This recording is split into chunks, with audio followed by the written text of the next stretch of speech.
Good evening and welcome to this February 14th, 2023 regular meeting of the City of Arcata's Planning Commission. This is a public meeting, and if any member of the public would like to make a comment on any item, there are several ways. If you are on Zoom, when the public comment period opens, you can use the raise your hand icon. You'll be unmuted when it's your turn. If you're on your phone, you can also join the meeting and comment by pressing *9. Again, you will be unmuted when it's your turn to speak. If you are in attendance, you can approach the podium and make your comment. Everyone will have 3 minutes. This meeting is now officially called to order, and we will begin with a land acknowledgement. The City of Arcata acknowledges the lands we are located on are the unceded ancestral lands of the Wiyot tribe. The land that Arcata rests on is known in the Wiyot language as Gudini, meaning over in the woods or among the redwoods. Past actions by local and state federal governments removed the Wiyot and their indigenous people from the land and threatened to destroy their cultural practices. The City of Arcata acknowledges the Wiyot community, their elders, both past and present, as well as future generations. This acknowledgement seeks to aid in the dismantling of legacy narratives of settler colonialism. And so David, can we get a roll call, please? Yeah, and if you'll oblige, we have a few cleanup items that you can take care of in one fell swoop on the agenda tonight. If you can add roll call under item 1, adding item 1B, roll call, and then move the item 5A under public hearings to business items, 6B, and then change 6.1 to 6A. I'll make a motion. I move to make the following agenda modifications. Add item 1B, roll call. Move item 5A, general plan update item to 6B, and change the label of business items 6.1 to 6A. We have a motion. Do we have a second to change the agenda, just to modify the agenda? Second. Okay, all in favor say aye. Aye. Aye. Aye. Okay, so now can we get a roll call, please? Yeah, Commissioner Tagney? Here. Commissioner Figueroa? Here. Commissioner Mayer? Here. Commissioner Simmons? Here. Commissioner Lehman? Here. Vice Chair Davies? Here. And Chair Vasade Alcock. Here, and at the staff's table, we have David Loya, Director of Community Development, and Joe Mateer, Senior Planner. Now we will move on to oral communications. This time is provided for people to address the commission or submit written communications on matters not on tonight's agenda. At the conclusion of all oral and written communications, the commission may respond to statements. Any request that requires commission actions will be set by the commission for a future agenda or referred to staff. Do we have anyone who has oral this is something not on tonight's agenda? Yep, okay, please step forward. It's related to Saturday's meeting and a few comments, and so I think that should steer clear of the land use element. And so, yeah, thank you. Hello to the commissioners. It's Jim Becker. Gotta watch that pop in thing. I want to thank you for the time you dedicated to Saturday's study session. I feel it would be helpful to dig down on massing percentages in terms of step back orientations and at what for they should be initiated. In conjunction with facade articulations, new construction will complement existing neighborhoods instead of dominating them, offering neighborhood-friendly design, scaffolds, which can be refined through quality objective design standards, which you'll move forward with, I think, as this goes on. I want to revisit discussion about the building massing and in what story setbacks should occur next to existing structures. The draft calls for setbacks presently to begin at 3 stories, and yet on Saturday it was suggested by Ben Noble that setbacks would occur at 6 stories. I hope the random addition of 3 stories to beginning height of setbacks would not be taken lightly and something deliberated further. I appreciate the almost unanimous, robust discussion by commissioners that citing setbacks and stepbacks could be formulated to address solar shading on existing neighborhood structures. And I believe that honoring solar access can be synonymous with providing much needed housing. Thank you. Thank you, James. Good evening. Last month, I received an email from our city manager, and she said she noticed that I was showing up to a lot of meetings and asking questions about the Coastal Commission. So she wanted to reassure me that David had been meeting with them often, and there was dialogue going there. But I guess the more detailed question that I had regarding that was regarding the last year, whether, you know, all that was going on with the wastewater treatment plant, the gateway, and so when I spoke with the commission, it was basically, the word I got was that there was initial scoping meeting about a year ago. So maybe there's some clarity there that could be talked about, whether that was just it or whether there was more to it than that. So, and she also brought up the element from the standpoint of the study that needs to be done for the wastewater treatment plant that the Coastal Commission required. And I specifically then asked her, you know, what is actually being done, where are we at in that process? And I never got an answer back on that. So that's another area that I think is pretty important to know where we're at, because of, you know, particularly with Cal Poly and the gateway. I mean, that is the key to the future, that wastewater treatment plant. So it seems to be a subject that sort of has not been talked about recently. So I think that's one that we need to find out a little bit more about the details of what's going on. And also, another area regarding this is the grand jury sea level rise report that was done quite a while ago. And there are some pretty specifics there and that are regarding probably the gateway again there. And I don't think anybody has looked at that in a while or even asked any questions.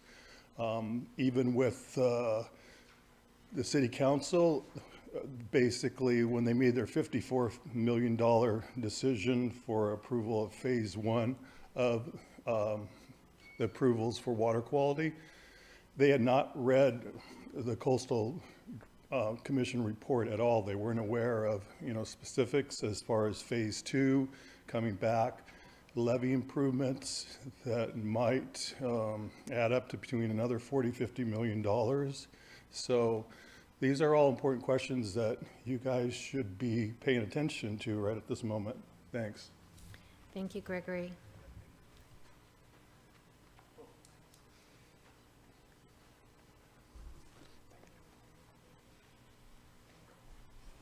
Happy Valentine's Day, Commissioners.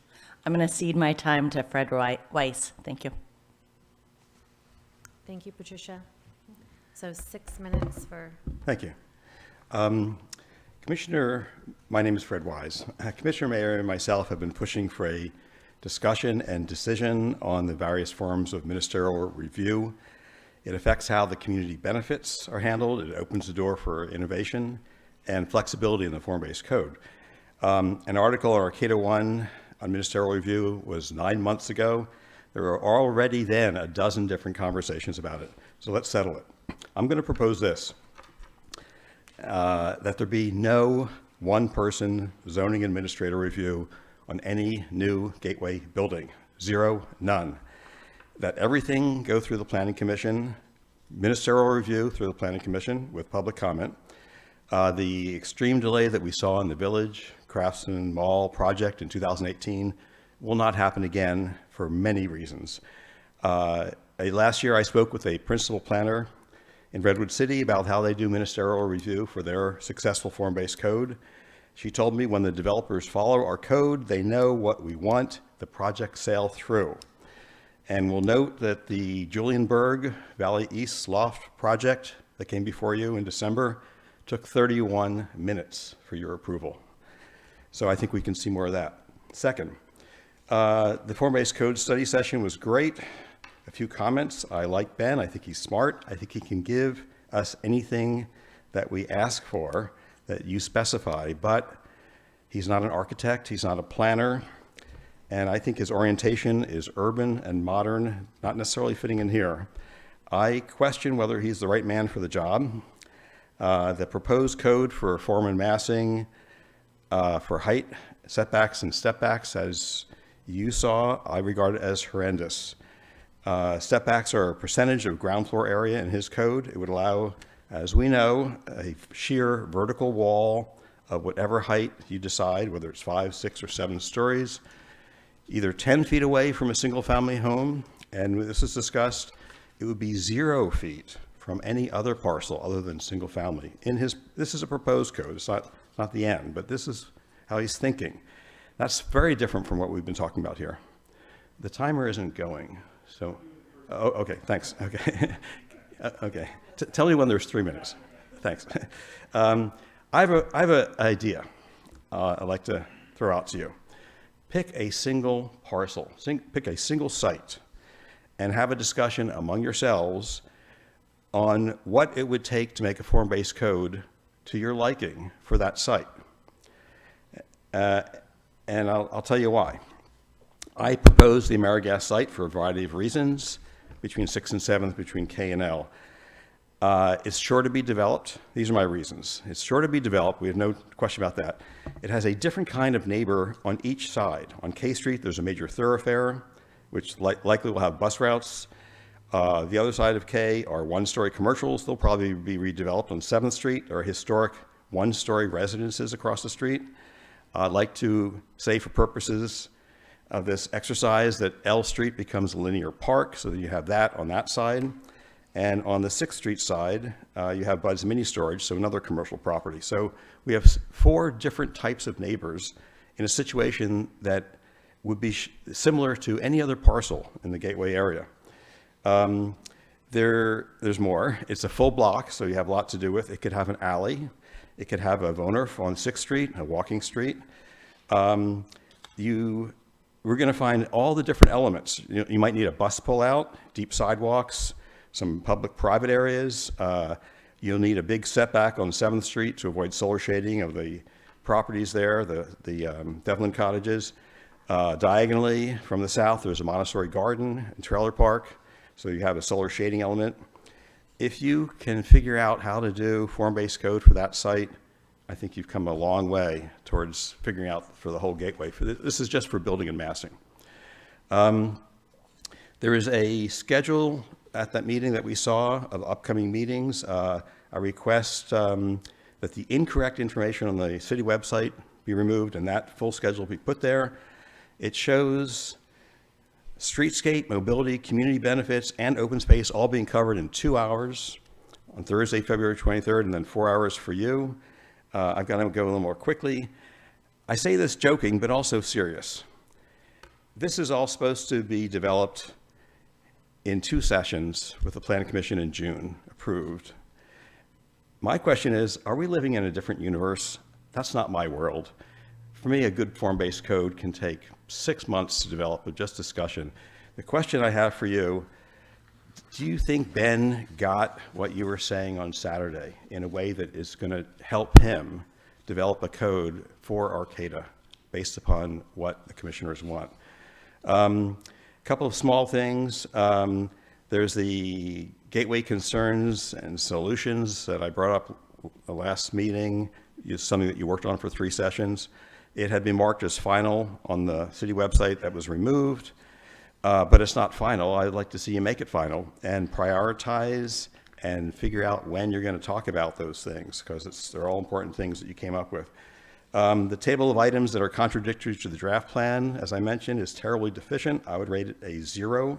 It needs to be not revised, but reoriented.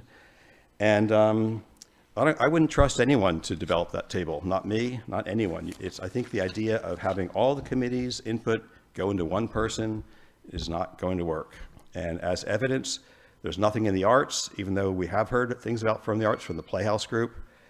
And there's the LK Street is incorrect from what the Transportation Safety Committee said. Thanks. Thank you, Fred. Is there anyone online who has oral communications? I'm not seeing anyone online at this point.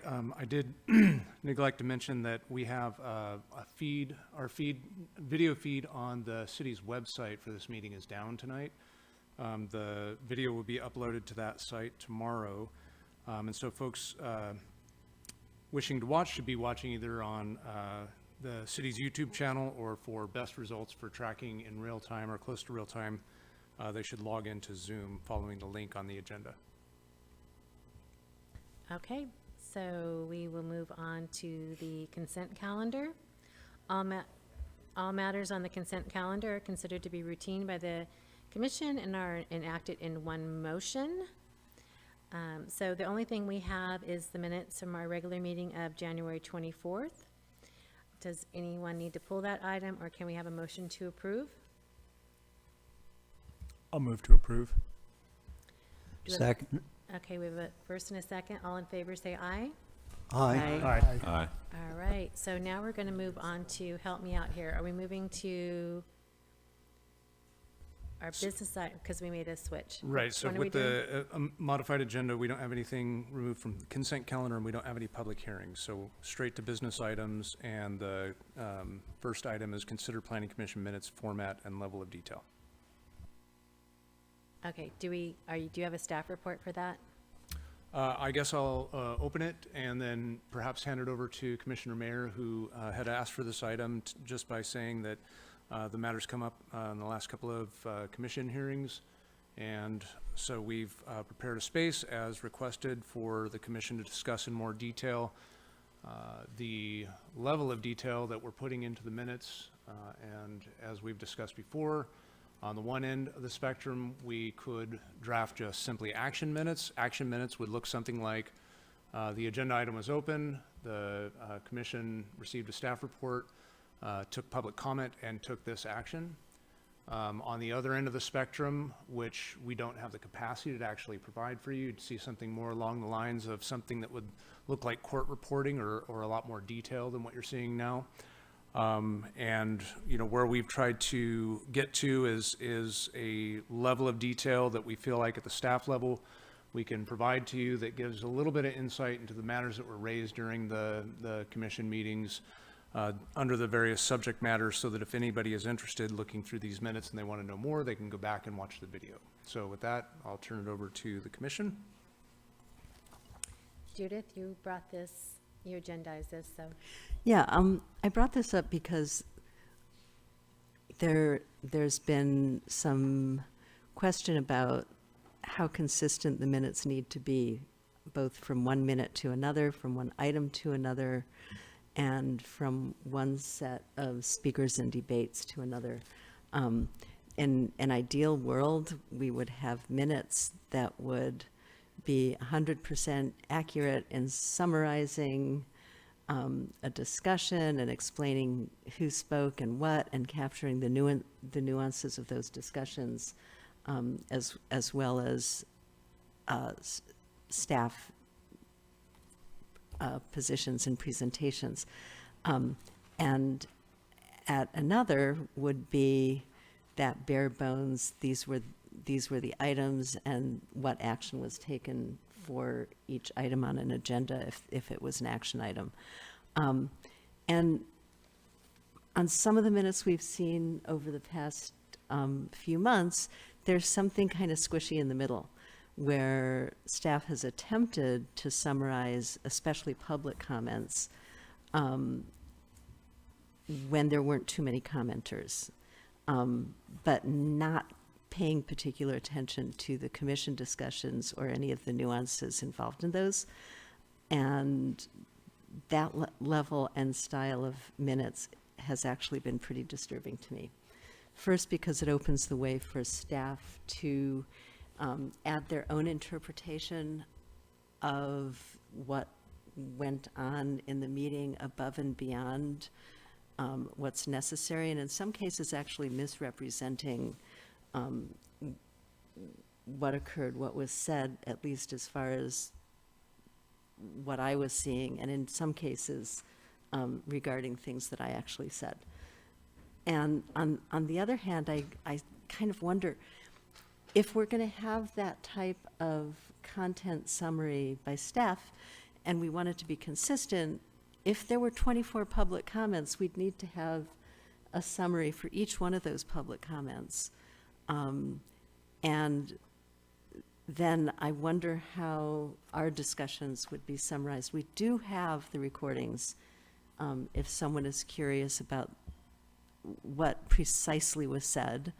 And I think increasingly we're relying on that as the official public record to then go back and summarize them in ways that I felt haven't been entirely representative or reliable. It seems like a lot of work for staff, and it also opens up the chance that some speaker, some debate, some representation would be underplayed or biased according to whoever is writing the minutes of the week. And so I thought, this is really something that we should talk about. We have talked about it at various times in the past. We've kind of made decisions, and then they've kind of slipped over years or months. And so I just wanted to open it up to people to talk about the style of reporting we would like to see.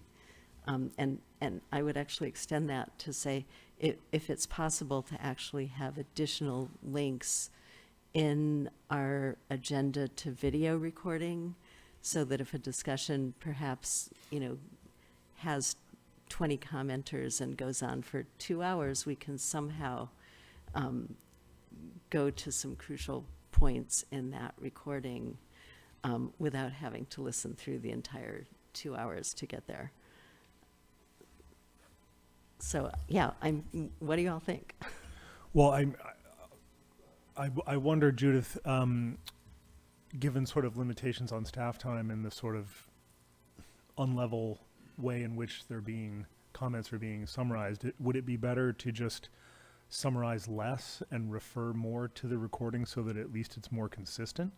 My feeling is, yeah, let's let staff do a little less work, and possibly rely on specific minute references or some other way of getting to the right point in the recording.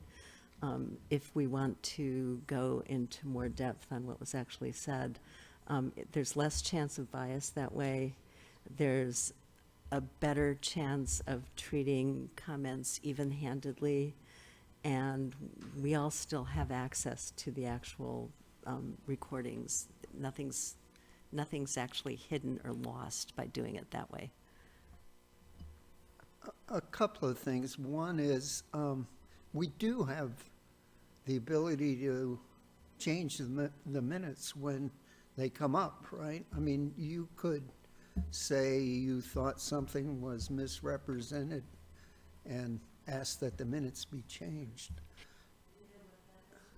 What that does for members of the public is it means that that member of the public who felt that what they said was misrepresented would actually have to show up at the next meeting or call in to say that, and then, look like, a crybaby for having to complain about it. Yeah. And if it were, I was thinking more in terms of you objecting to the way it was written and wanting to correct it. yes, and I do that frequently and am the crybaby of the commission. So that's how I know how that works. I have a question for David. How much work would it be to reference the exact times in a recording so that we could, easily go back to that spot? I believe the way that the video playback on our website works right now is that you can click on the agenda item and the video will jump to that agenda item, the beginning of that agenda item.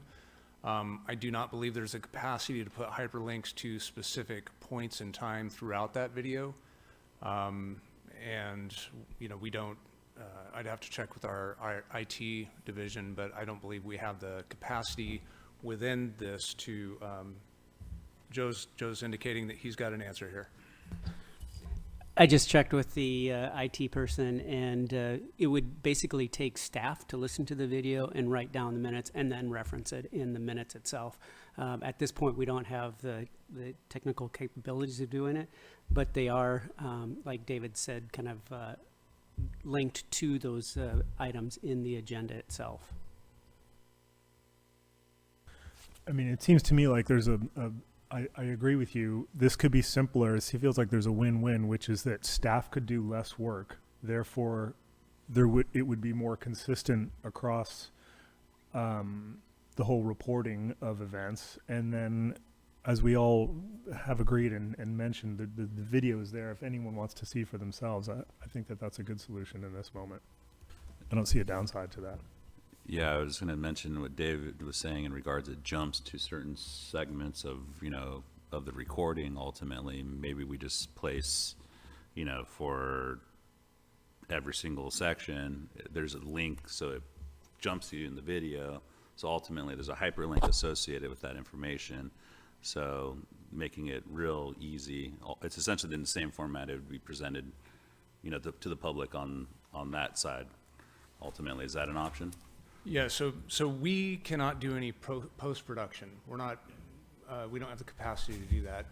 Right now, the way that the system automatically is designed is that the agenda items are listed in the video playback. And from that video playback, you can both open the staff report and read the staff report and/or jump to the point in the video where that staff report begins. And that's already available for folks. We've done action minutes before. We're happy to do action minutes again. I will say, however, that part of our role as staff is to go out and conduct public engagements. We meet with hundreds of people on a particular item. We take the information that they give us and we distill down what we heard. Not going to say that there isn't potential for bias in that reporting, but that is our job. That's what we get paid to do, is to convey what we're hearing from the public and try and communicate that in a way that gives people insights into the events that occurred, so that those who went to those events don't have to go to every single one of these events. So that's part of our job. Isn't that different than our meetings? Aren't you talking about larger, sort of almost charrette style kind of conversations? I'm just trying to draw the linkage between the fact that when we do public engagement, we provide summaries of that public engagement. We've taken in particular with this Gateway Area Plan to providing all the background documentation as well. So if you want to, you can go and read everything. Most people want to read an executive summary. What were the hot topics that people talked about? And so we'll provide you those. Just because we're making an executive summary doesn't mean that we're trying to discount what one person said over what another person said. And there's no way to provide you an executive summary that gives the nuanced detail that you're going to experience if you were at those events themselves. So I'm just putting out there that some of the context around the way this decision has been framed is that staff can't feasibly portray everyone's perspective in exactly the way they might have meant it. And I'm sure each and every one of us is picking up on some nuance that the others aren't. That's just the reality we live in. And I just don't want to, have this conversation then springboarded into, well, you just can't trust what staff are bringing you because they're biased. That is not the case. This is our job. This is the work we do. And we're happy to write action minutes. But we're also happy to bring you information that we learn from the public in other formats.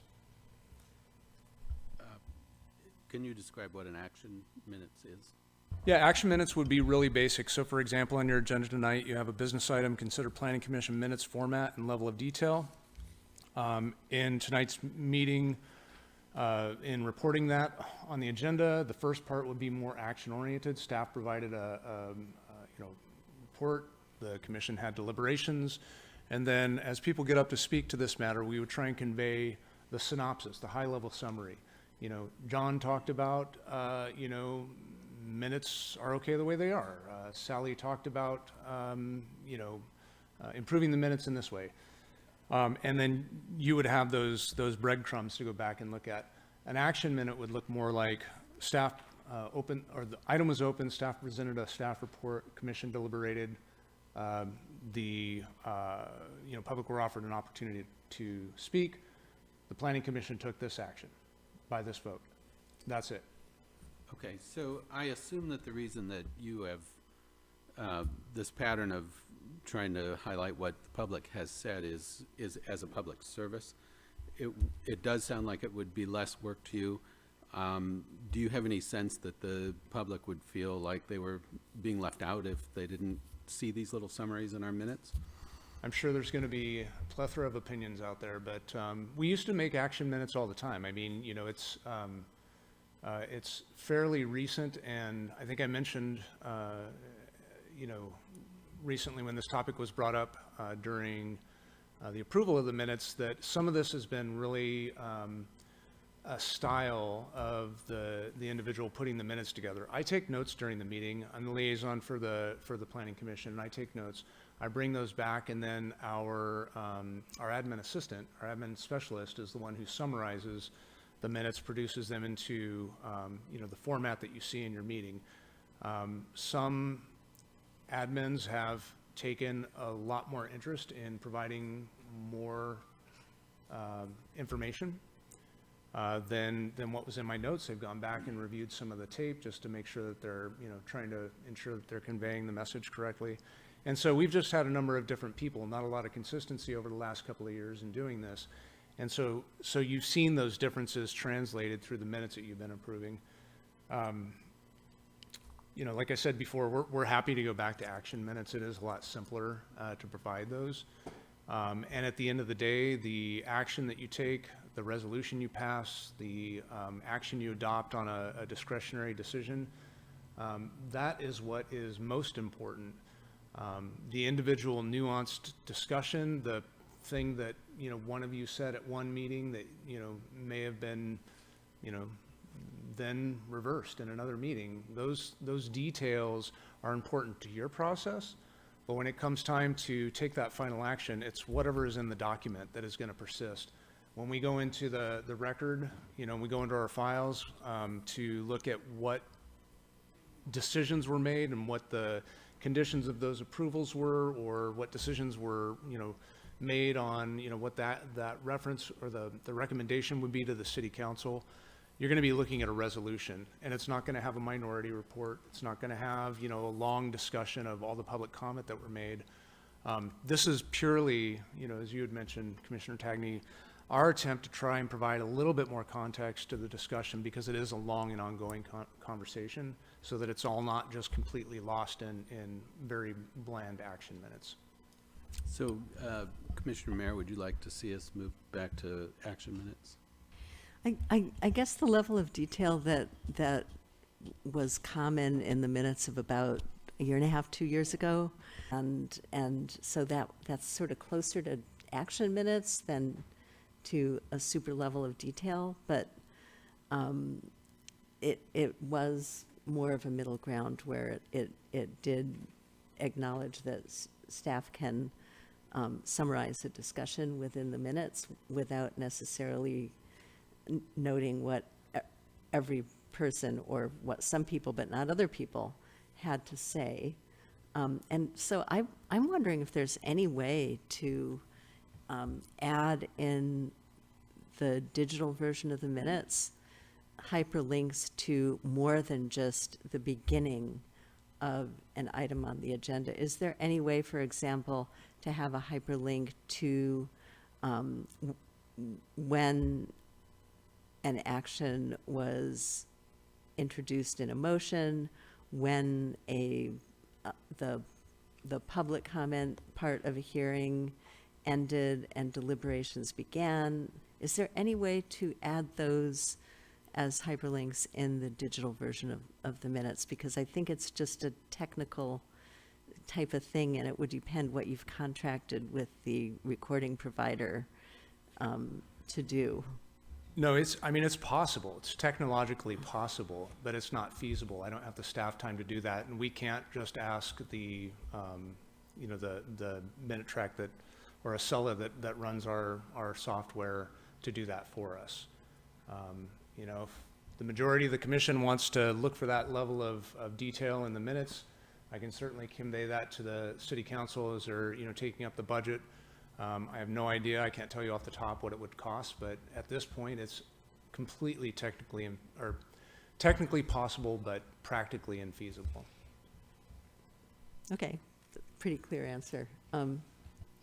I guess I would push to say, you know, that middle of of the road style that we had, in the past worked very well, as far as I'm concerned, better than the uneven level of detail in the sort of augmented minutes that we've been seeing. So kind of dial it back, but not all the way to action level.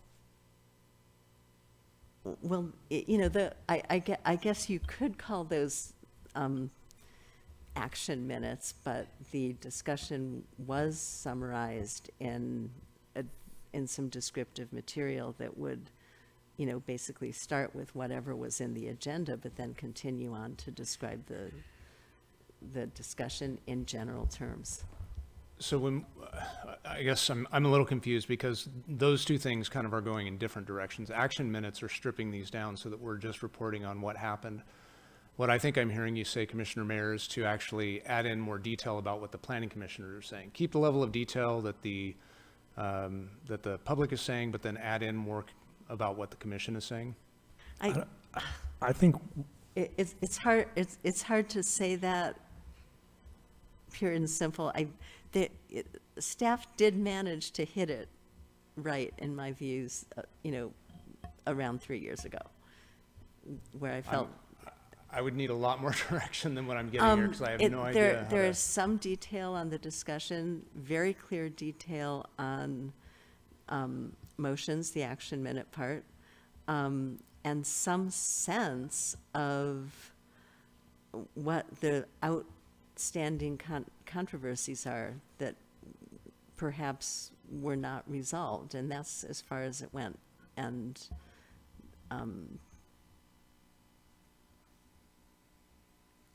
Yeah, I can tell you right now that I'm not sure what, I still don't have a real good sense of which era of minutes is most appealing to you, but I don't have a good sense based on what you're telling me on how to modify these minutes apart from being able to put in some context around what the commission discussed. I don't see how that resolves the concerns that you raised about, potential for bias and focusing on what one person said more than what another person said. But I can tell you that the level of detail that some folks have provided when they've put these minutes together were based on them actually going back and rewatching the meetings. I've asked my staff not to do that. I don't have time to dedicate to having, my admin specialist going back and rewatching these meetings to try and build that context and spending 2 hours of their week to, or whatever these meetings last to be able to build that, so. Okay, Matt, do you have something to add? Yeah, I just want to speak in favor of bare bones action minutes. And then if a commissioner or a member of the public wants someone to know exactly what they said at a meeting, they can point folks to the timestamp when they started talking. And it's pretty simple for folks to direct when that needs to come up in the future instead of relying on staff to do that. Because even in the situation you're suggesting, staff would still have the choice of where they're putting those timestamps, right? It would still be a decision that they're making. And so I think that just a bare bones minutes with folks calling attention to their comments would work best. I agree. I was thinking the exact same thing, something really robotic and non-biased and not subject to interpretation, just really bare bones. And there's a reason that we review it every time too. So that's what does everybody think? Well, I'm confused. Bare bones, but still saying, member of the public said they support this idea, or totally eliminate that? Is that what's being proposed? Proposed all the way back to just an action style Okay, report. I'm fine either way. And maybe the thing to do is to try it for 6 months or a year and then revisit and say, how's this been working? But I don't think we're losing as much as we may otherwise have lost in the past, given the fluidity of being able to watch video and really get that granular detail from rewatching the video and comments live. Yeah, I think Peter has something to add. Is it time to vote on this? I mean, I You think move we that spent enough time on it? we direct staff to provide. You should open it to public comment. It's fine to make a motion first. I move that we direct staff to move to action minutes for our meetings.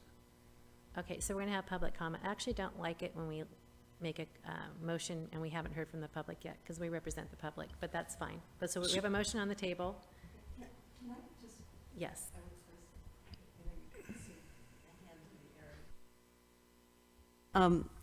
What might be useful even in a fairly stripped down action minutes would be to note how many of members of the public spoke in a public hearing, for example. That's something that's easily counted, and it will give us some indication of, whether this was some hot issue where, 25 people showed up to speak, or whether it was just us chickens in the room. And, I think staff could manage that without It's a expiring. very clear direction, and yes, we can count. All right, so we're going to open this to public comment. Just procedurally, and typically when you have a motion on the table, you consider whether you get a second. It's fine to have it's fine to have, generally the Planning Commission has opened public comment before an action is made, or before a motion is made, rather. Procedurally, because there's a motion on the table, technically you should see if there's a second for that motion, and then you can open the public comment on that. I second the motion and approve of the counting part. I like that. So are we going to vote for it before we even heard from the public? No, you don't Okay. vote. Now you See, I don't- pause and take public comment. Yeah. So there was a motion, a friendly amendment, and the motioner accepts the friendly amendment, Okay. and a second.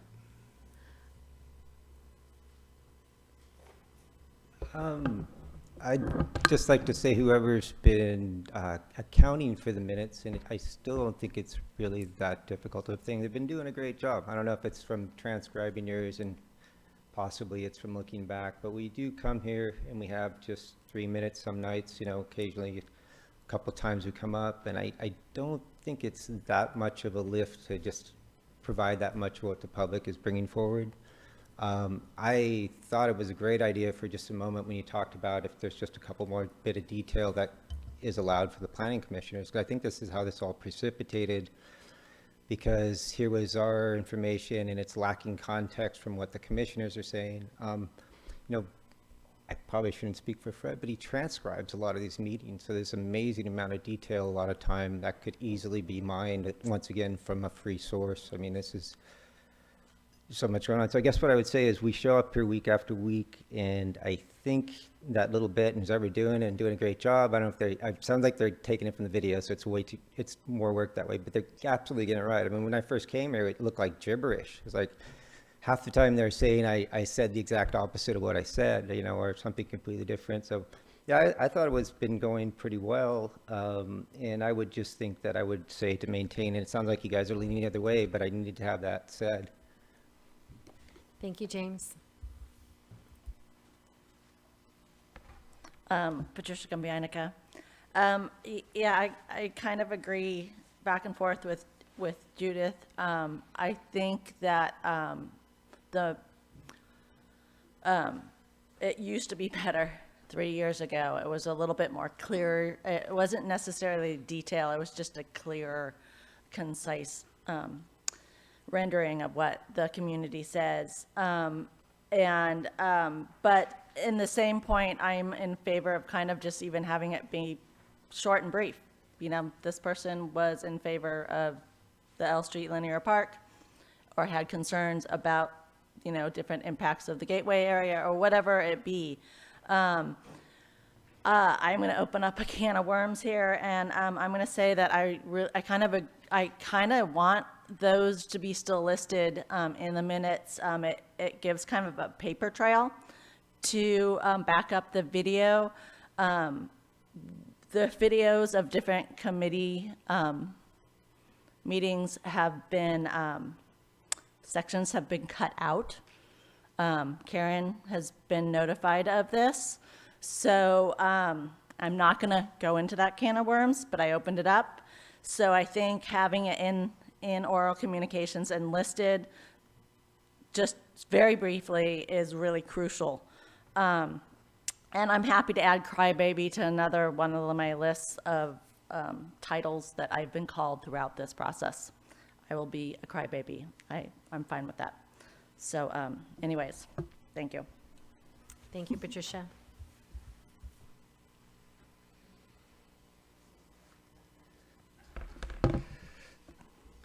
Thank you. I appreciate the discussion. I have a handout here of examples of minutes from Transportation Safety Committee, Parks and Rec, Wetlands and Creeks, and the City Council. Everything's different. I'm not saying that you need to do it this way.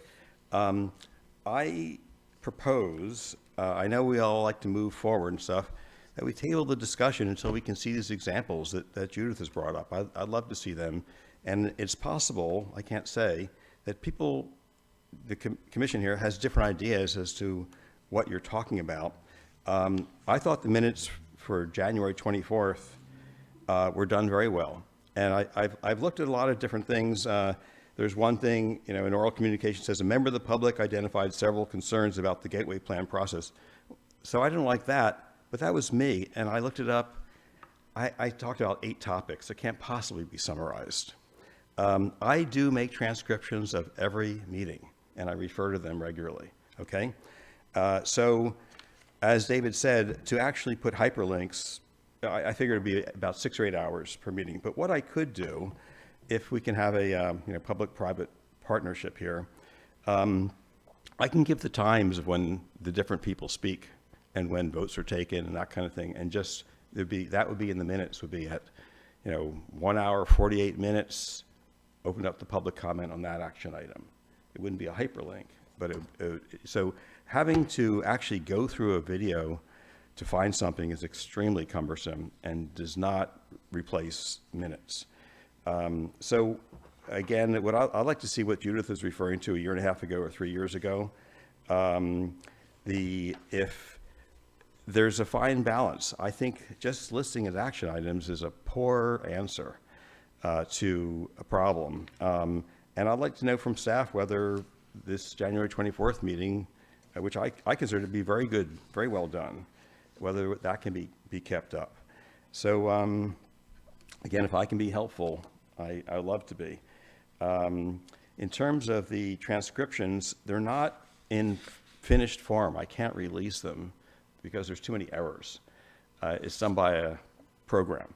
But I can find things. And then, as I think some of you know, I will find things and submit them. It takes me a while to clean it up, but it's all possible. So here's the handout just for your reference. Thank you, Fred.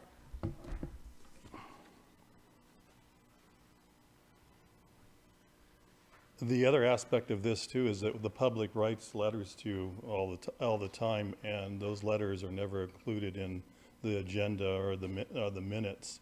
I've been writing since last winter, and that used to be a normal thing and I'm talking about not only for here, but for the city council, that if you want democracy to work, you need for us to see the agenda, then we respond, and then you add that to the agenda on a Monday so that you can see what the public thinks, even the public that's not here, and that's not being done. And I'll give you an example for tonight. Matt and Judith were able to add, letters to tonight's agenda addressing the subject matter, which I think is fine.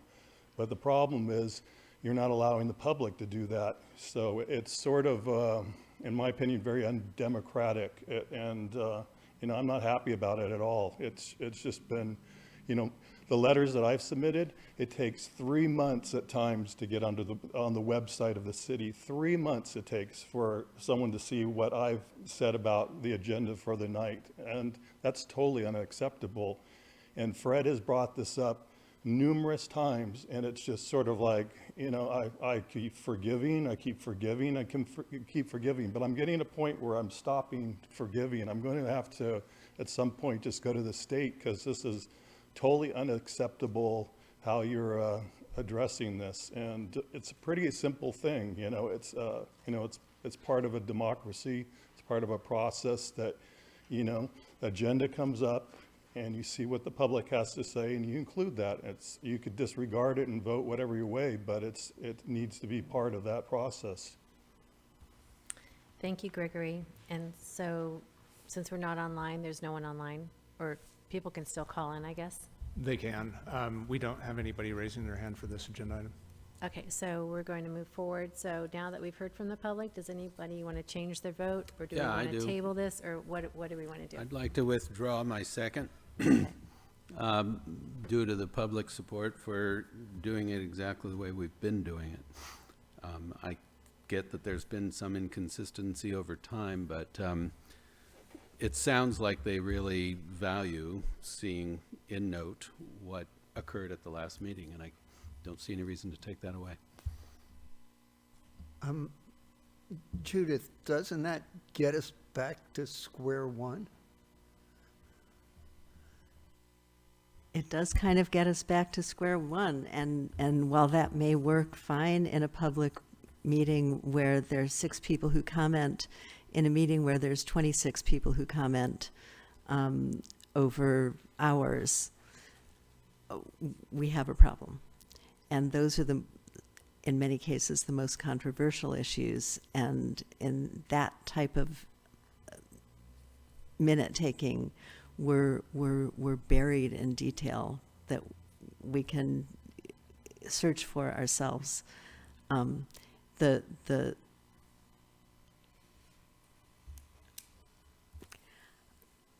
idea that a 3-minute comment is summarized by staff, but a 4-hour discussion is not, also seems a bit strange to me, especially when we can go back to the record and look at exactly what was said by whom ourselves without the added level of interpretation on top of it. And I do understand why members of the public want to be acknowledged and noted with their names attached to their one-line summaries of a 3-minute comment. But I don't think that that is the best way of representing those things and of communicating them to the commission and putting them in the permanent record when we also have the videos. So we have a motion. Do we have a second? Do you want to repeat your motion, Dan? No, I was the second. I'll second it then. That was withdrawn. Oh, okay. So No, the motion's still there. the Dan motion, withdrew. Repeat your motion, please, Peter? My motion was that we as a commission direct the staff to have these direct action. I don't know if I used the right terms. Yeah, that's, action minutes. Action minutes. And so again, procedurally, we've got a little bit of a conundrum. The second was withdrawn, so we have a motion on the table. We now have a countervailing motion on the table. And I guess the question is there a second for Peter's motion to move back to action minutes? Yeah, I wanted him to repeat it because a lot has been said in between then. So if you could repeat your motion, your original motion? That we as a commission direct the staff to provide action minutes of our meetings. And I think that's all. okay, and that's what I seconded after Dan withdrew his second. Okay, so all in favor, say aye. Aye. Aye. Aye. I'm sorry to be the Robert's Rule procedural person, because I think we also have a competing motion on the table, so just to check and, That was no, not there was no seconded. second motion. That was okay. no seconded. Okay, Yeah. okay, I'm sorry. If we can just take that vote over again so I can make sure I recorded it correctly. Any opposed? Who's opposed? Aye. Okay. I'm opposed also. So there's 2 opposed. And so motion carries. Do you Okay. have what you need, David? How did you vote? Did you vote, Christian? I'm in support of the action You were in minutes. favor, okay. Yes. Do you have what you need? I do, yes. Okay, And you'll start seeing action minutes, and we can revisit it later. okay, so that was an hour on minutes, so, let's move on to our next business item, which is discuss the general plan update with emphasis on the land use and growth management element. This is the second or third time we've been trying to work on this. It's a big document. So do we have a staff report, or can you get us started, David? Yes. So again, the growth management element and the land use element have been on your agenda for a number of weeks. We provided them to you in track changes version so that you can see what's proposed to be changed. The growth management element on a super high level has been modified primarily to bring it into better consistency with the state laws that regulate the formation of jurisdictions, the purview of LAFCO, the local area agency on, I'm sorry, LAFCO, Local Agency Formation Commission is what I'm trying to say. And many of the policies that we had embedded in our growth management element previously were blended policy that was sort of acknowledging these rules, that these state laws that regulate boundaries such as the urban services boundary, the planning area, the city boundaries, all of these different overlapping boundaries that each have a separate set of regulations, blending those regulations with sort of our own Arcata style, or our Arcata vision, our Arcata statements of, how we envisioned these policies being used to protect our boundaries, to protect our resources. It was a valiant effort, and I think it really did adhere to our values, but conflating those two confused the issue. So we stripped back the growth management policies to reflect strictly what we're bound to by state law, what these are intended to reflect in state law, so that as we go to defend those boundaries, protect those, those green belts, to have comment authority within our planning area, that we're actually doing that in a way that's consistent with state law. Now, the things that we've taken out, I'll also reflect to the commission, the things that we've taken out, those stricken segments, and you'll see how they were, related to Arcata's flavor as opposed to maybe state law. We can find ways to put that policy back into the growth management element as separate policies so that those things aren't conflated. I'll give you a specific example. We had listed in our annexation policy some guidance that would, direct annexations for the purposes of, inclusion of the urban services boundary or these various planning area boundaries, so that we could protect those areas, so that we can ensure that we had some kind of say in those areas that are outside of our city boundary, for example. That's not what these boundaries are designed to do. They're embedded in state law, that when you establish those boundaries, you're actually stating we want to annex these properties. And so even though we had in our policy that we're doing this explicitly to protect our green belts, it was actually running against our purpose, because someone could point at that and say, I'm sorry, state law says that if you're in this boundary, I can annex. So we've changed those boundary areas and we've cleaned up the policy language so that it reflects purely what's in state law.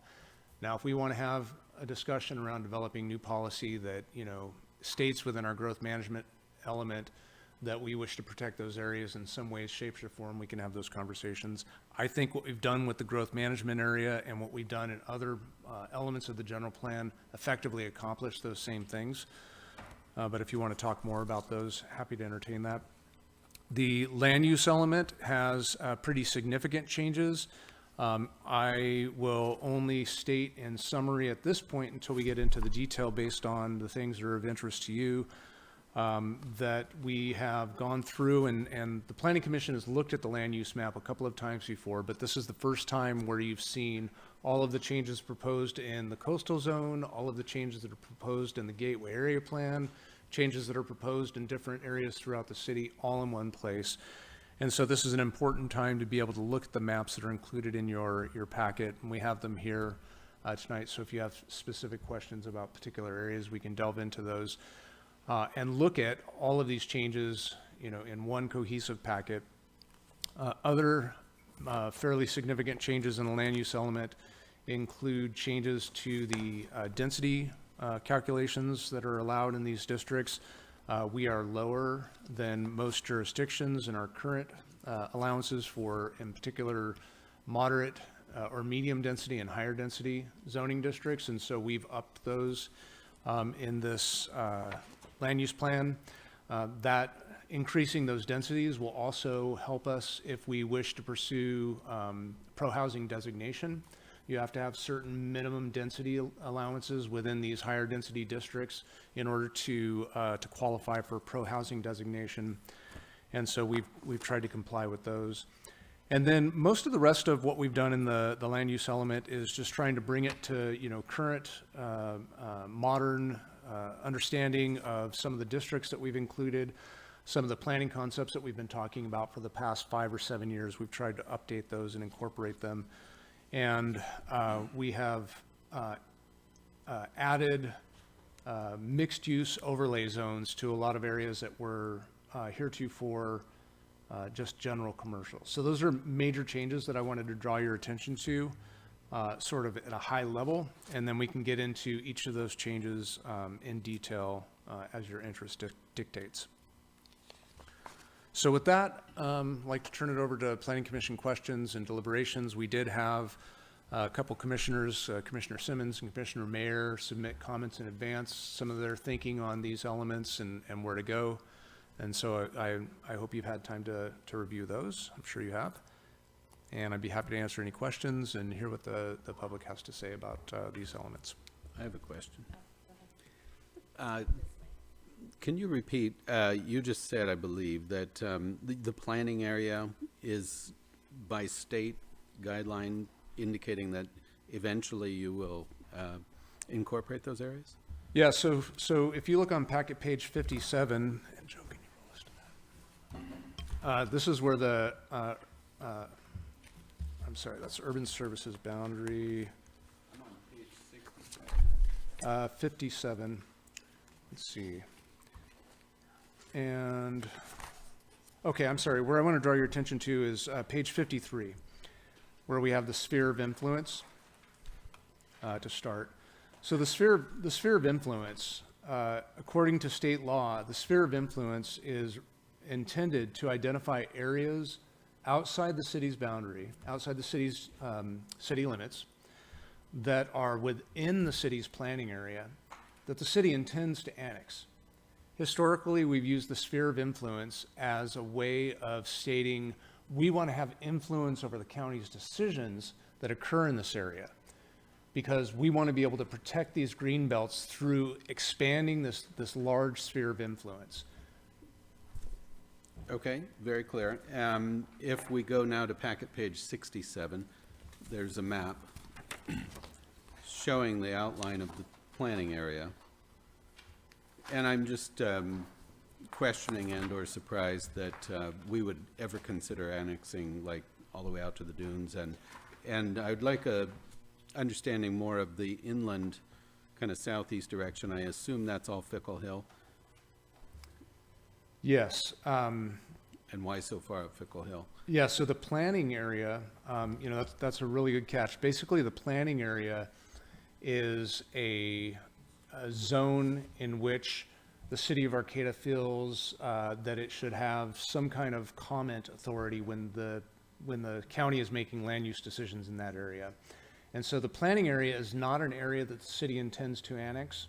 The planning area is the area that the city intends to have some kind of input into decisions that are being made in that area. It's the area in which it feels that decisions in those zones affect the city directly. And so you'll see we go pretty far up as you mentioned, to the southeast here. We have drainages that flow down and drain through the city. And so land use decisions that happen in that area,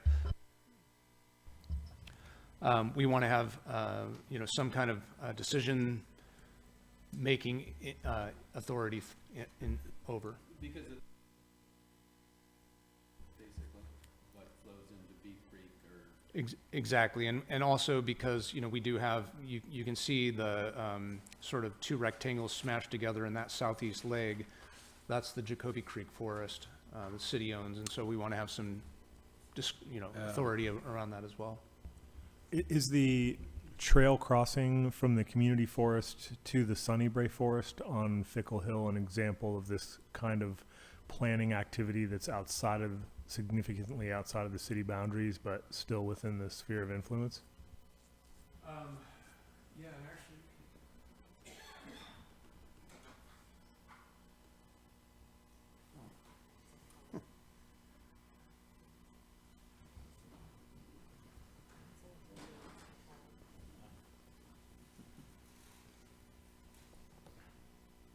Okay, so I've just zoomed into the area that you're referring to here. Vice Chair. Could you zoom out just a little bit so we can see Yeah. where that is? Yeah, where that's at. So here's the community forest. Here's Sunnybray Forest. Fickle Hill runs through here. And there's an area right now where we just put the Arcata Ridge Trail crossing across Fickle Hill here. This area is actually within our, it leaves the city's boundary when you exit the Sunnybray Forest, and then the Fickle Hill is not in the city of Arcata, and then you enter the city boundary when you cross over and enter into the city's community forest. This is not within the sphere of influence. This is within the planning area, but not within the sphere of influence. So let me try and get to a graphic of that to try and distinguish between these two. So you have kind of three competing boundaries. There's the city limit.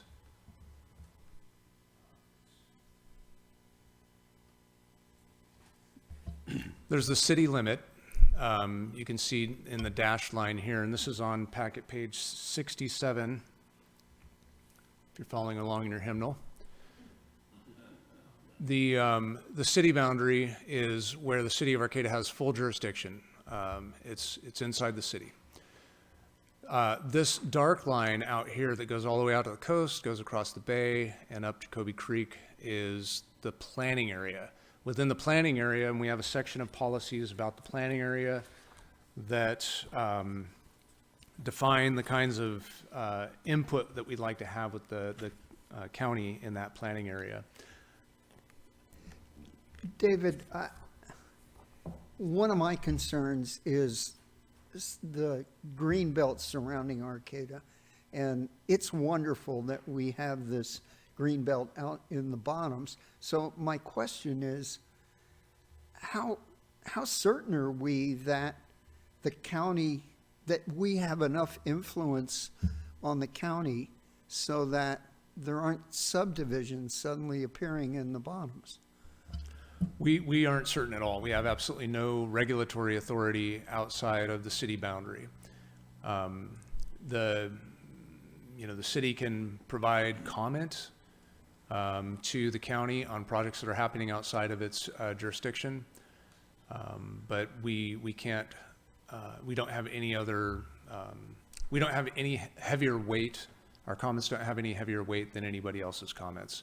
They do look at us as an important, partner, and I think they take our comments seriously. But ultimately, their planning commission, their board of soups are the decision makers, and they make their decisions based on, their rules and regulations. The only time where we might have some kind of influence is if they were approving something that required services from the city of Arcata. In that case, we have some authority. A fair chunk of that's in the coastal zone too, right? Some of this is in the coastal zone. This blue line here is the coastal zone boundary. And so everything towards the coast, either west or south, depending on where you're at in the city, is in the coastal zone. The third boundary that I wanted to mention to you is the sphere of influence. If you look on packet page 50, you'll see diagrammatically what the sphere of influence represents. Oops. I've got too many keyboards here.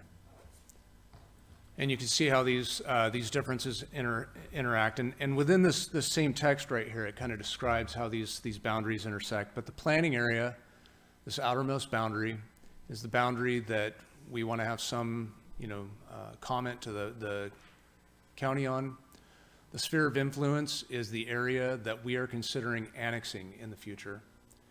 That's the stated purpose of the sphere of influence.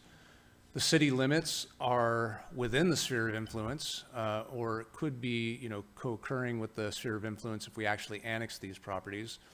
But then that sphere of influence just becomes city boundary.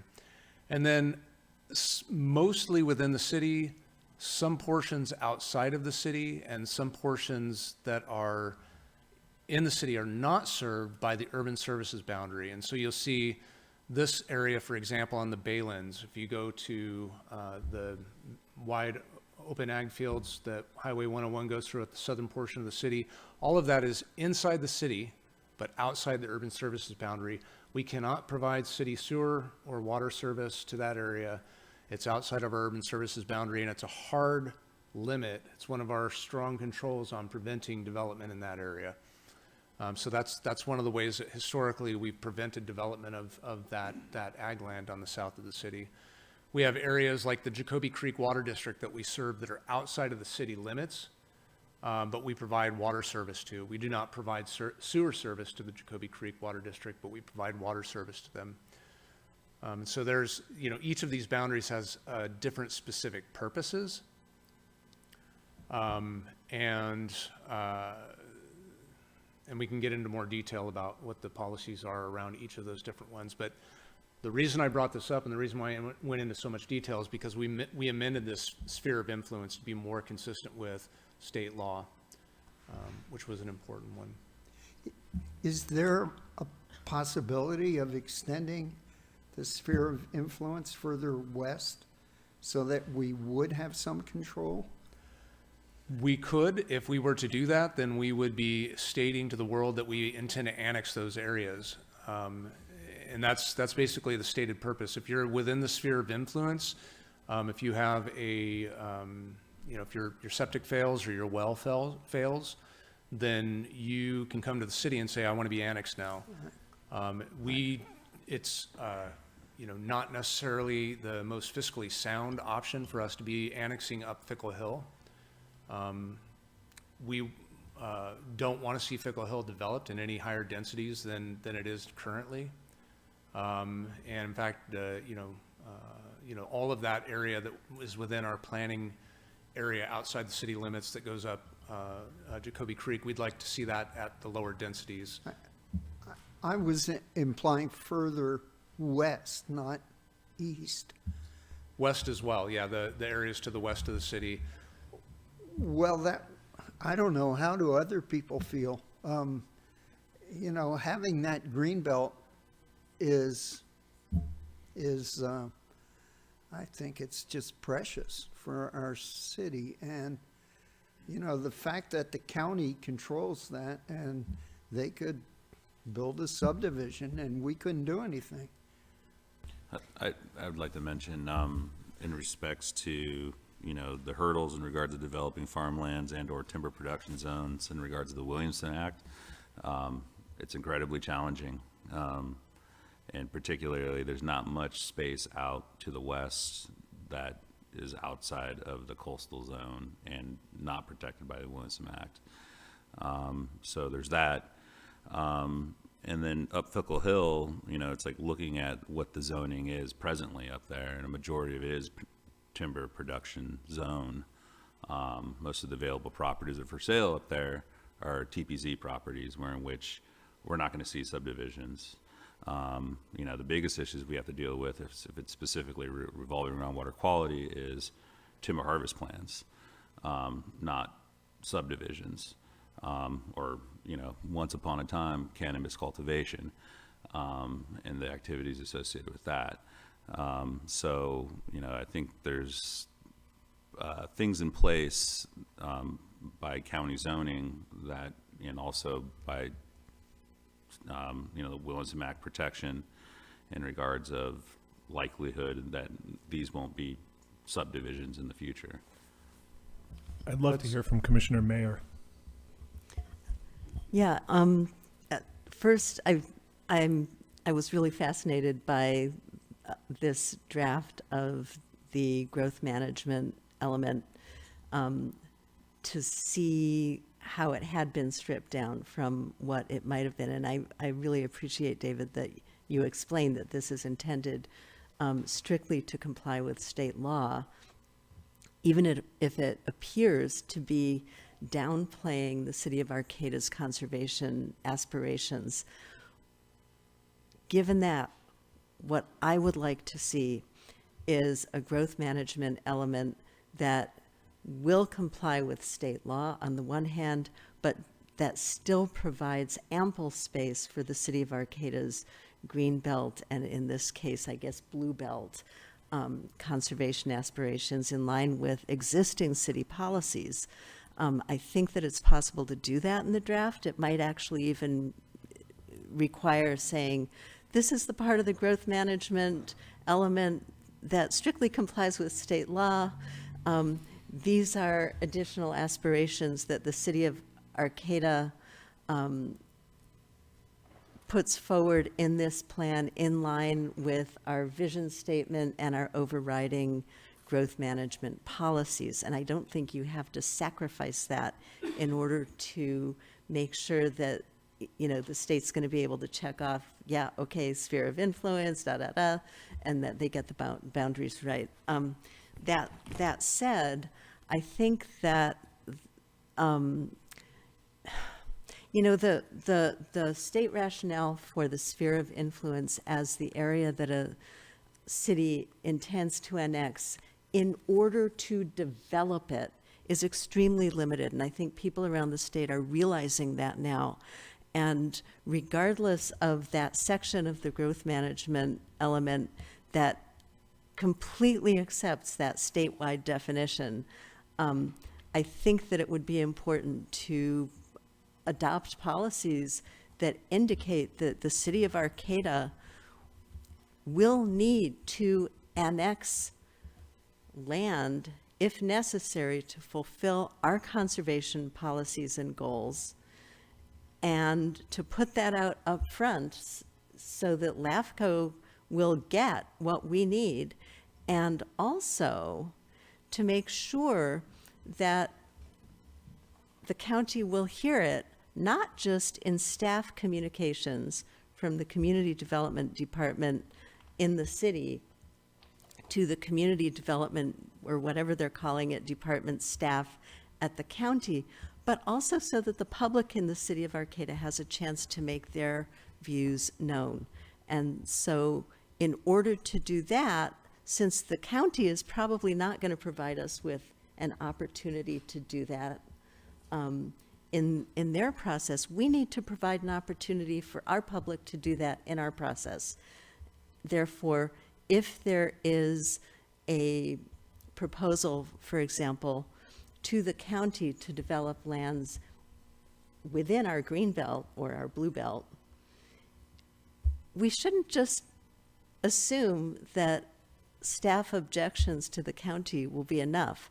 We should actually have something so that we can have public hearings in Arcata on those county proposals so that our public can speak out and the rest of the county can hear us. I think it would actually support staff's positions. This is something that, staff can orchestrate. But it would give us a chance to tell the county what we believe on our turf, rather than relying on their silence. So I think it's important that the growth management element makes space for our policies and our aspirations and our visions beyond this pared down, this fulfills all the boxes of the state requirements of our boundaries mode. Are you suggesting that we expand our sphere of influence out into these green belts, for example? The problem with calling it a sphere of influence in that respect is that the state has already defined what a sphere of influence is. And the policies for annexation that LAFCO is pursuing abide by those state definitions. We can have policies for annexation stated in the plan that recognize the conservation goals of annexing land to conserve it. The state definitions today don't adequately provide for that. And yet, if our policies fail to do that, we're basically accepting that we're giving up the ability to conserve land on our boundaries. Can I, oh, God. 1 second. I agree with your sentiments. My question is, how do we do that? So, I have some suggestions in case it gets to that. and if I could point out, a couple areas within the document where I think it would be appropriate to put those, and where I feel like they already are in part. There was a lot of duplication between what the planning area is for and what we tried to embed within the sphere of influence. So again, we cleaned up the sphere of influence.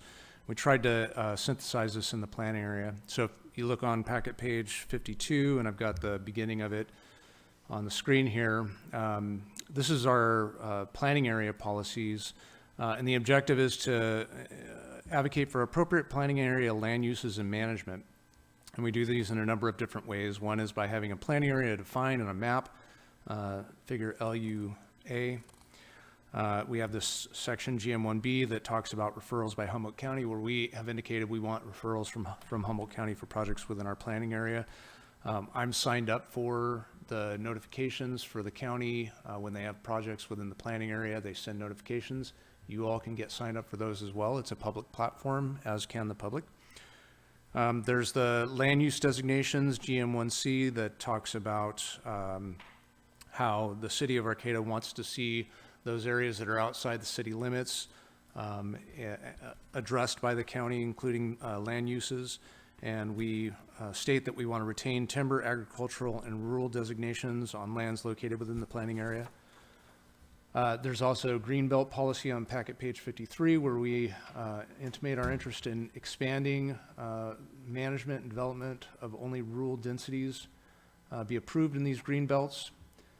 And then finally, GM1E, resource protection in the planning area, where we look to have those natural resources protected.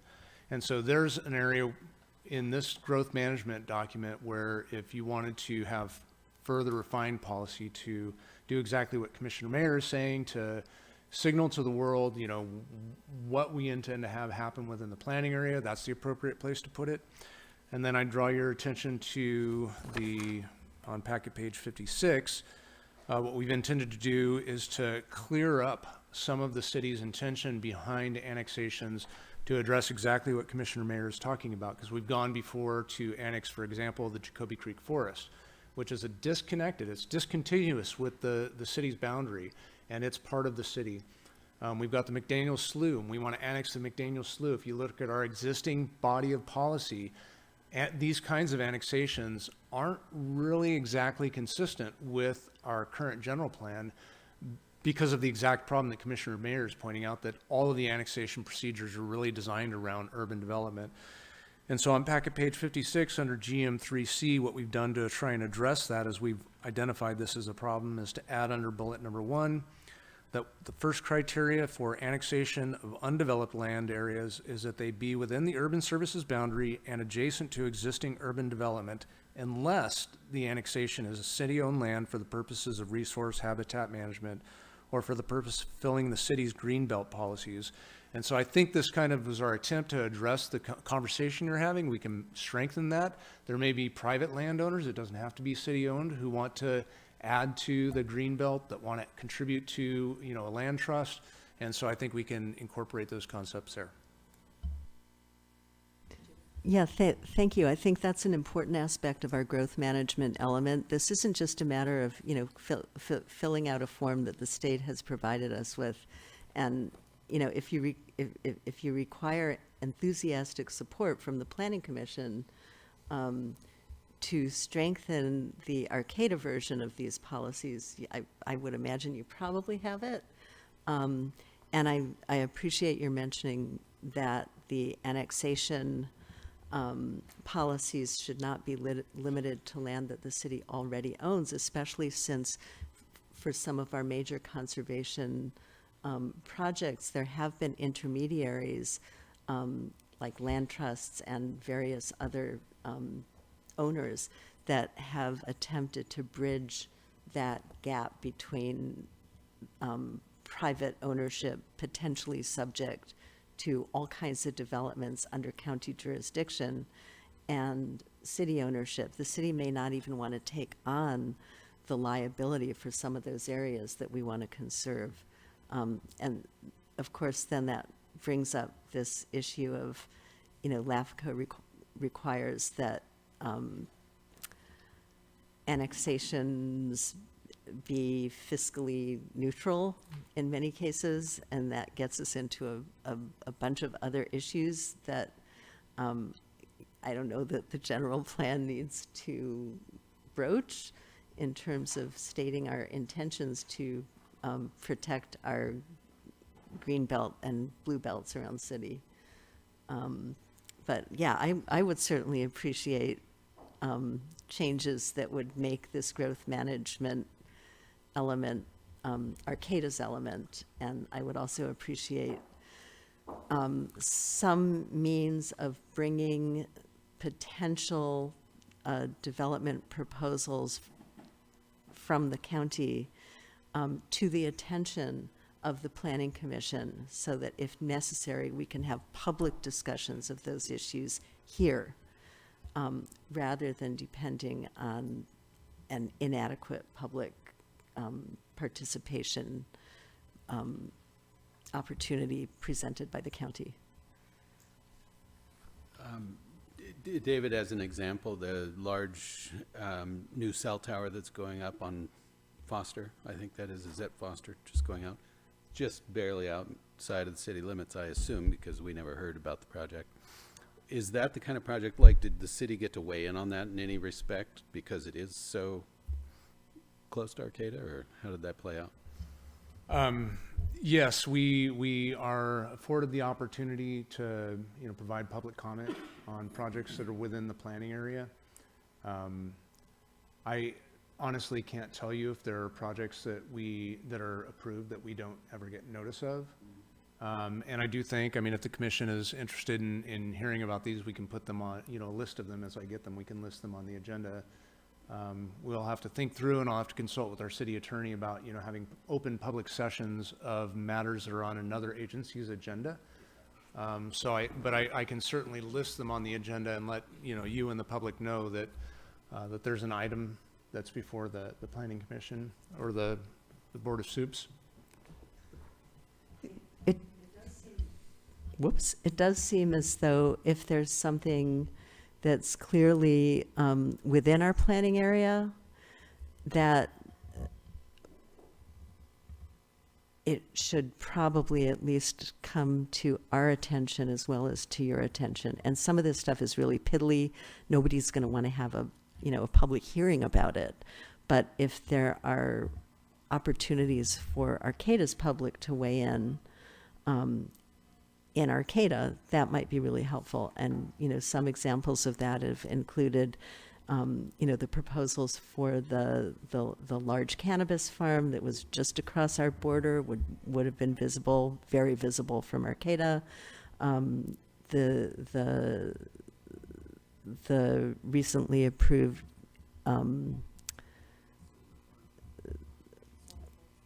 solar farm, yes, that was the word. Solar farm, I mean, you know, there's a long list of these things. It would be great since, you know, typically Arcata weighs in on those issues through a staff comment to their staff. If we at least had a chance for a public comment session here, there's nothing that prevents us from talking about just about anything. These aren't action items. They certainly could result in a recommendation from the Planning Commission to staff as to how the city might want to make an emphatic comment to the county. So that, I would recommend that. And then, you know, when we talk about zoning, I have some other suggestions, or when we talk about land use, but that's a sort of a separate set of issues. You know, it's one thing to have a hearing and weigh in and have the public weigh in, but do we have any real power to stop something we don't like? Well, can we move in the direction of having more say about what happens right next to our city? That's what annexation would do. Well, we should think about it. So before we move on, any other comments? Yeah, the other avenues seem to be conservation easements, land trusts, a whole gateway or belt of, you know, creative solutions to stitch it all, or make it all either impossible to develop or undesirable, or, you know, and I think what Commissioner Figueroa said is great about that. It's already a hard place to develop out there, although things like cell towers and solar farms can be pretty easy to put up, you know, so things will happen. Yeah, those were really, I liked everything that Judith said. And just to cut everybody off, because I know what the public is going to say, David has in here, or Delo, I think Delo wrote this, that an assessment of the city's capacity to provide facilities and services, including wastewater collection and treatment, stormwater, it's all in here. I'm just letting you know that, that's in here.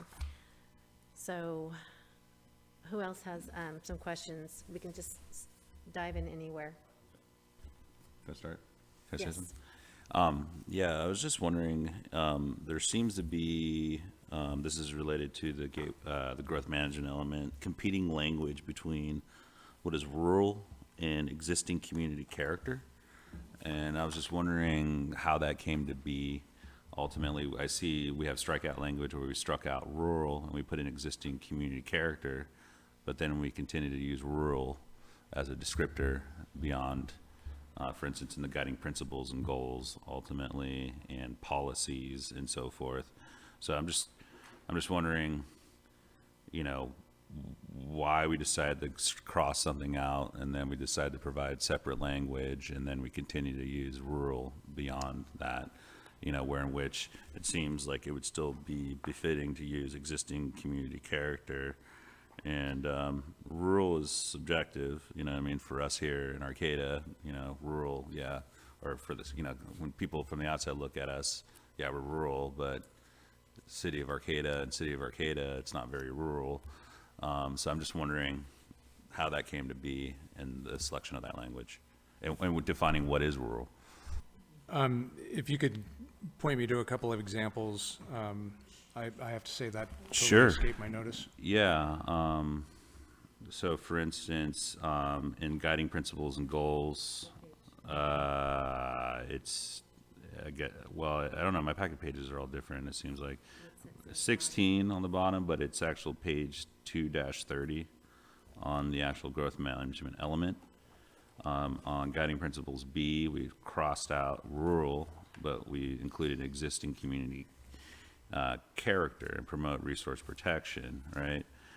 And then, you know, moving on into the policies, you know, we use rural, and we use, you know, essentially we keep on, you know, rural densities versus, you know, existing community character, or, you know what I mean? It's just, I'm just wondering. Yeah, I'm gonna have to look into that and get back to you. I'm not exactly sure, and I just realized that the packet I'm using is, you know, we've been telling you to bring your packet that was printed back in the Yeah, day. It I has use- different packet page numbers. Yeah, And I apologize if I confused you all when I was referring to packet page numbers earlier. Yeah. But yeah, I'll have to look into that and figure out why we did that. Another side note that's about, you know, the way we've used language. Yeah. The consultants have gone in and changed everywhere we had sphere of influence and changed that to SOI. we'll be changing those back to actual words. I have a goal to not have a single acronym in our new general plan. And so if you can help Cool. me, help be my accountability partner on that, I'd appreciate it. Okay.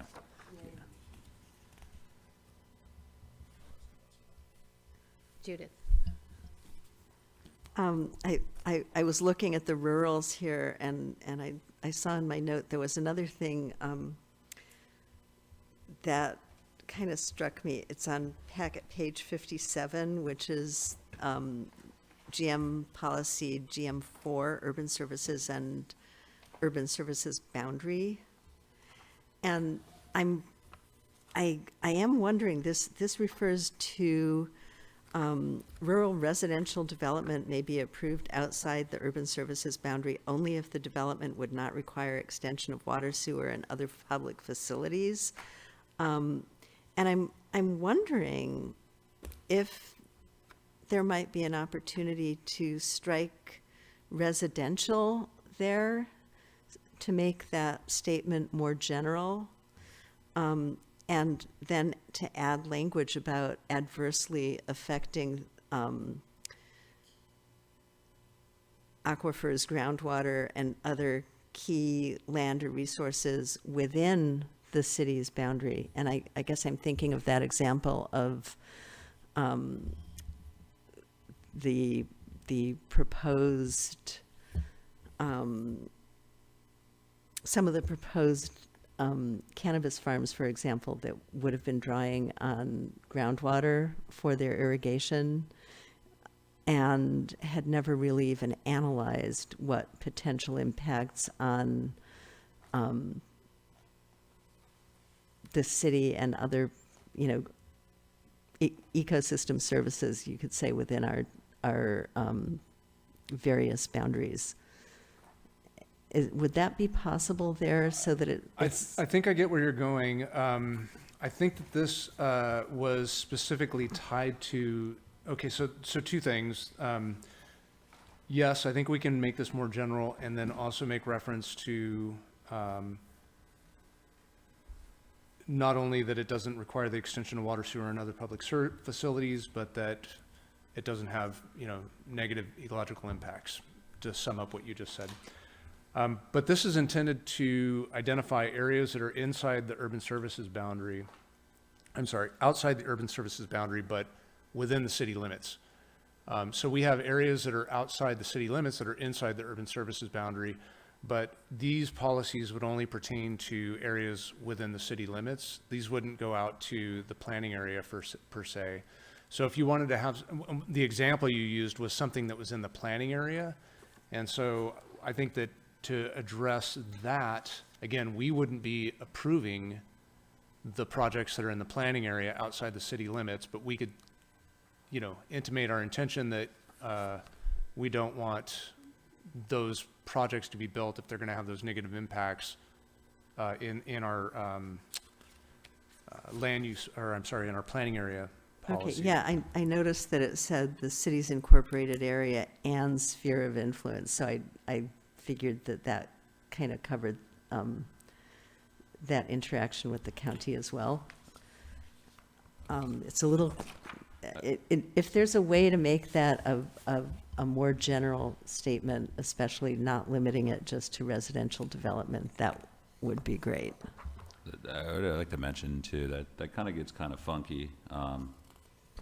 Subsurface groundwater hydraulic doesn't have boundaries that we make up. No, right, we So, don't, yeah, it no, goes- we don't it can make go up way the beyond- boundaries, but in It can terms, go beyond the planning areas as well. right, Yeah, so- right, that's what I was trying to get at. And of course, if the county decides that it's done its CEQA due diligence and hasn't really investigated what happens with Arcata groundwater, for example, there's not a whole lot we can do about it at present, and that language would give us a foot to stand on, I think. So what I would suggest, because what I'm hearing both of you talk about is areas that are approvals that are happening at the county level that are, you know, outside of our urban services boundary, basically. And under GM1E is where we talk about resource protection in the planning area. And so if we had language that was a little more explicit about the kinds of resources we were talking about, because in here we just reference the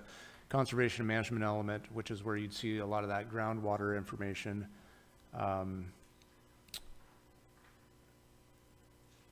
You know, another general plan policy. So we could put a couple of examples in GM1E, and I think that would go to address the concerns that you're raising.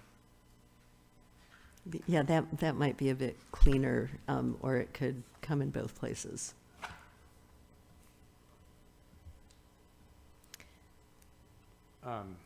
There are, I think this policy, GM4A that you first identified, though, where it says that rural residential development may be approved outside the urban services boundary only if the development would not require the extension of water, et cetera, was intended to address the fact that currently in, you know, AE zone and, well, I know for sure in AE zone, I'm not positive about NR zone, that you can build a farm worker housing or a single family home on those.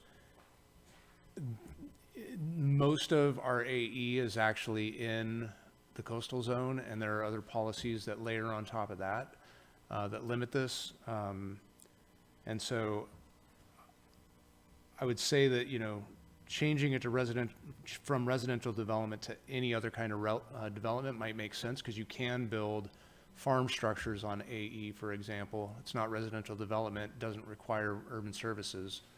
So I'm going to note that as a tentative change, but I'm going to have to think about that a little bit and see if there are problems that come up in the way that these interact with other policies. Yeah, I think that would also cover the concerns I think Judith has presented regarding like the Cypress Grove activities in regards of facilities associated with agricultural activities like production and so forth, and, you know, the demands associated with that. Yeah, I was going to bring that up when we talk about the land use element, because it's a pretty extensive can of worms. But it does kind of come in both places. Cypress Grove was basically a matter of defining the types of activities and structures that we would consider agriculture for the AE district. So that's kind of more of a land use thing, but yeah, it comes in both places.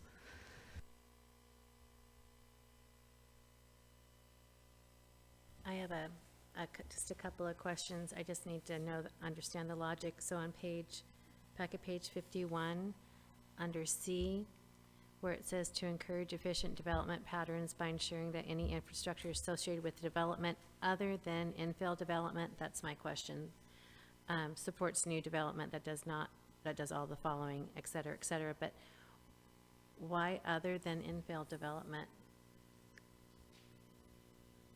Okay, I'm sorry, which letter was that? It's number C, and it's the first, towards the end of the first sentence, second line, halfway, where it says other than infill development.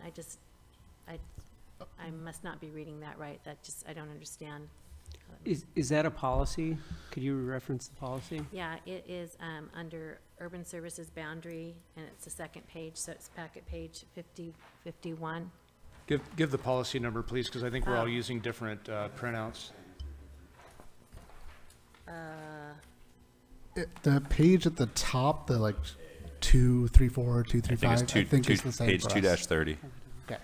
I think that's what it is. What is it? Page 2-30. It's letter A of the growth management element. So page 230. Letter C. I thought she was talking about infill development, but there's infill development there too. Excuse me. Those page numbers are the same for everyone, so that's a good way to refer to pages.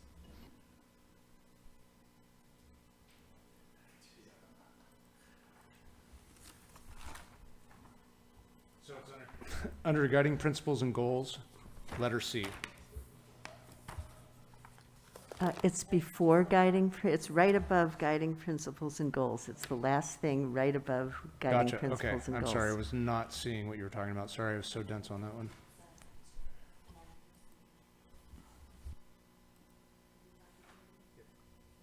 Yeah, just that, see where it says to encourage efficient development patterns? And then it says, other than infill development, I just need that explained. I didn't understand what they were saying, what we're trying to say there. Yeah, this is,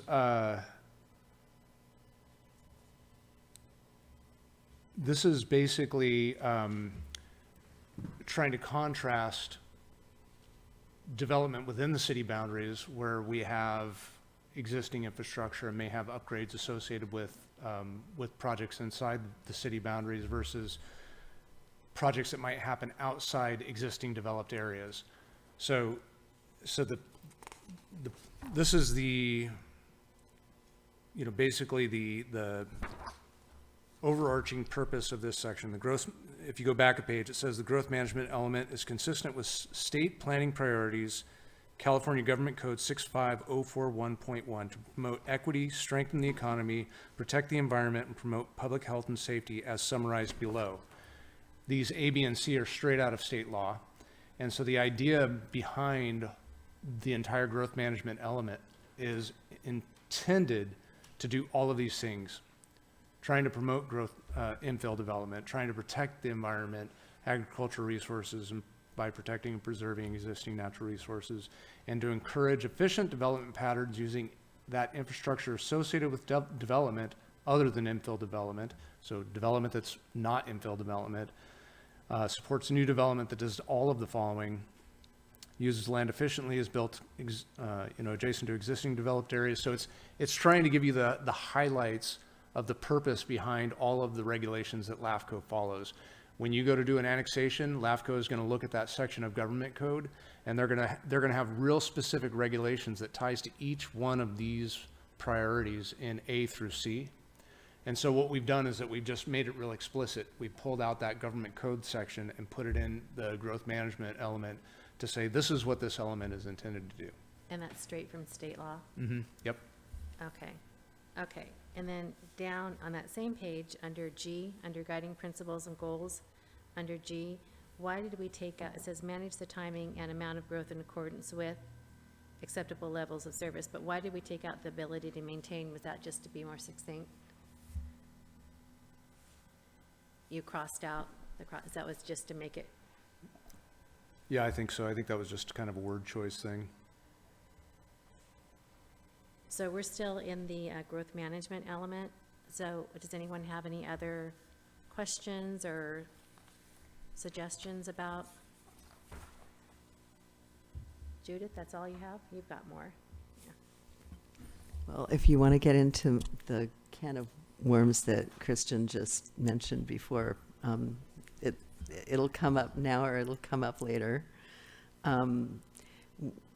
One of the things outside of our city limits, but crossing over into our city limits, has to do with our definitions of principally permitted uses or conditionally approved uses in our agricultural zone, or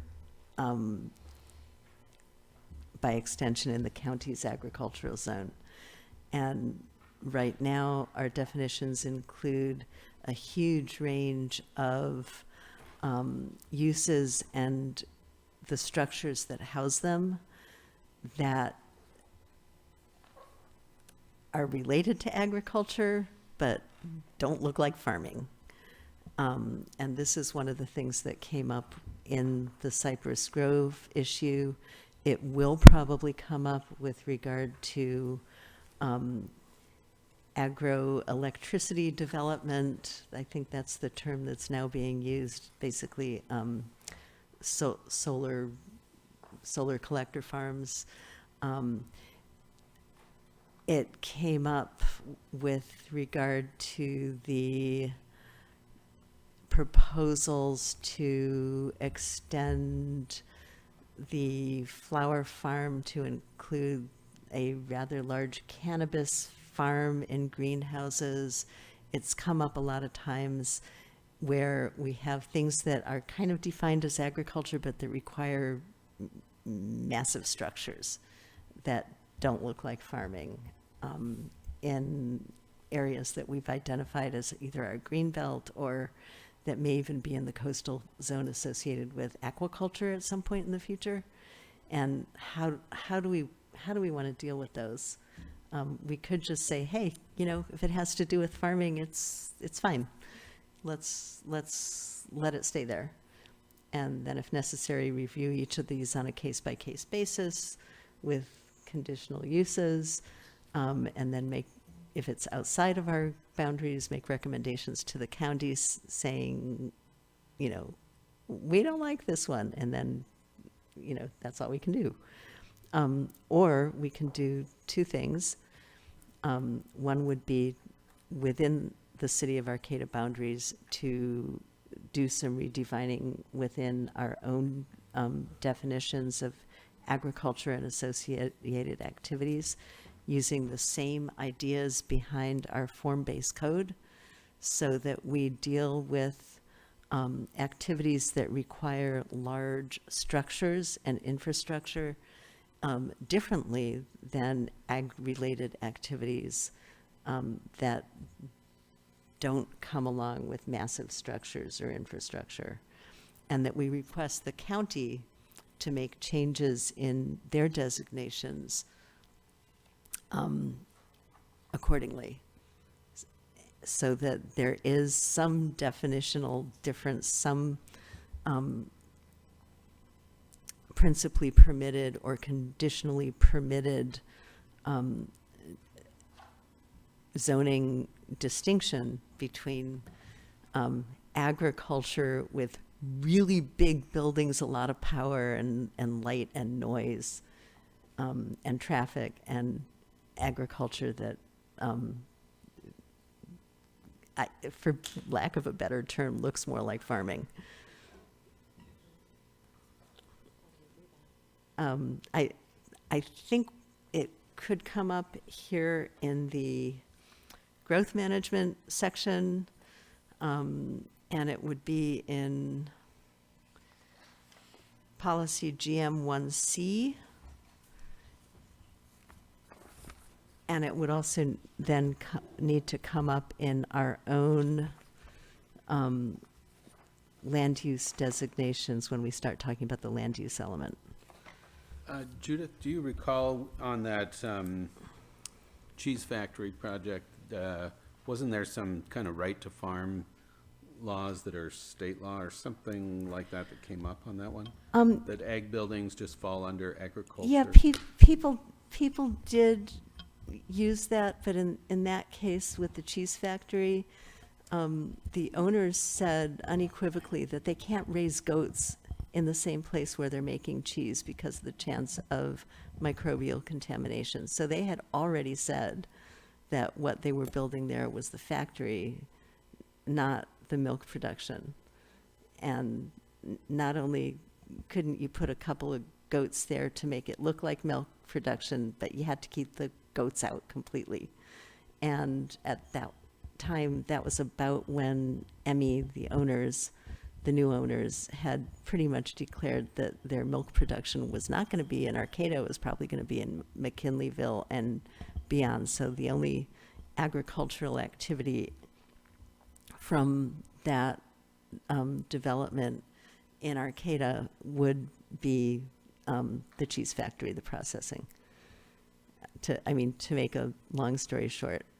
And the public comments overwhelmingly talked about, regional agriculture in the county, but didn't want to talk about agriculture within the city of Arcata itself.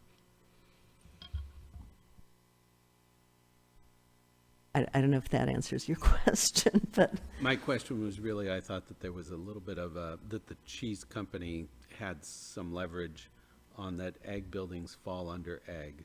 If the land is zone ag exclusive, staff can help on this one. That they have the ability to build buildings, whether we like it or not.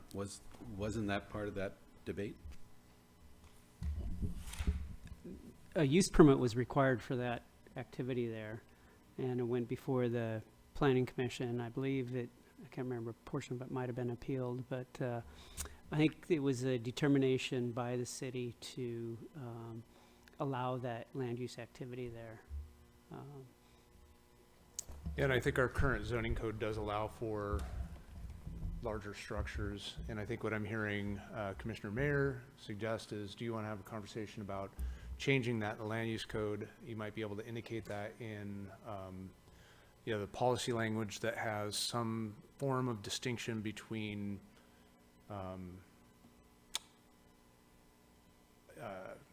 lower intensity agricultural uses and higher intensity agricultural uses. It's probably going to be, a fraught definition, but I'll leave it to you all to figure out what that definition is and, provide support where I can. I mean, I'm just thinking of the farms that are producing food around Arcata.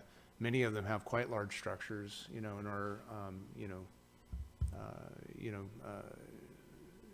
some of it is outdoors, but a lot of it is indoors. It's in greenhouses. And we would probably all look at those and say, yes, we like those kinds of things, even though they have, 60,000 square feet of structure on them. And they would be wrapped up in the same kind of, regulation if you said any ag structure over, 50,000 square feet was not allowed. So those are distinctions that we'd have to think through if we developed a new set of policy around that. I guess what I'm suggesting is that we should have those discussions and, not go in assuming we know how they're going to come out, because contemporary agriculture with, a lot of capital investment, it does involve a lot of building, or it could. And we have the possibility of directing where that building and where the necessary infrastructure would go. And right now, our definitions basically say, oh, it's agriculture related, it's farming, it's all alike. And we're basically going to set very few conditions for it, other than say that certain things have to be subject to conditional use permits, which make them more expensive to propose, but they do then come before the Planning Commission.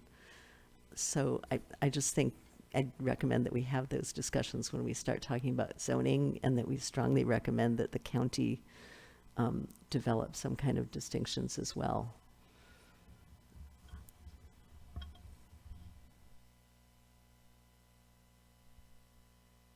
We're still at the growth management element. Anyone else have anything to add, or they wish was in here, wish wasn't, you don't understand why it's here?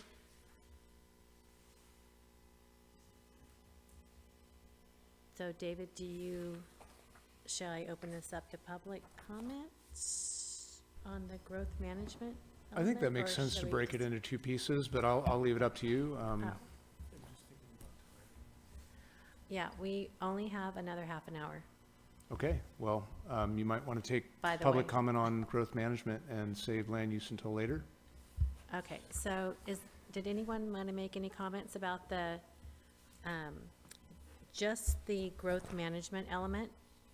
Please step forward, you have 3 minutes.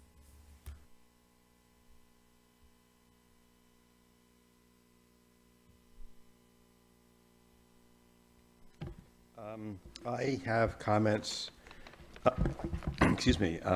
notes but on the land use element, but what I'd like to do for growth management, I didn't know how this meeting was going to play out. I have a handout here of my comments about Judith's letter. It's not a summary, it's not a compilation, it's not a greatest hits. It's things that I found attractive, and many of which you've already covered, but not all of them. So I'd like to hand this out and like to, since I have 3 minutes, tell you which ones attracted me. And I'm just going to read through them quickly because you will have the handout to look at. On our first page, she says the commission has not yet addressed the plan's overarching vision statement. The one thing that she mentioned, or I shouldn't say the one thing, but the policy about annexing undeveloped land I thought was extremely important, and I mentioned that here too. The idea of I'll mention that in her letter, she said we need to figure out what ministerial review is. It's referred to, but not defined. What else is important, or things that I thought were important? Something that Judith already talked about, strongly encourage the community development director to refer county proposals to the planning commission. So again, in honor of Judith, I made this and some notes for you to look at also. Thanks. And then we're going to do land use element at another session. Is that the idea? Yeah, I'm okay with that. I'm just asking. Okay. Okay. And thank you for all your work. I mean, it's so clear how much work has gone into this. So thanks. Thank you. You got to thank you finally. Thank you, Fred.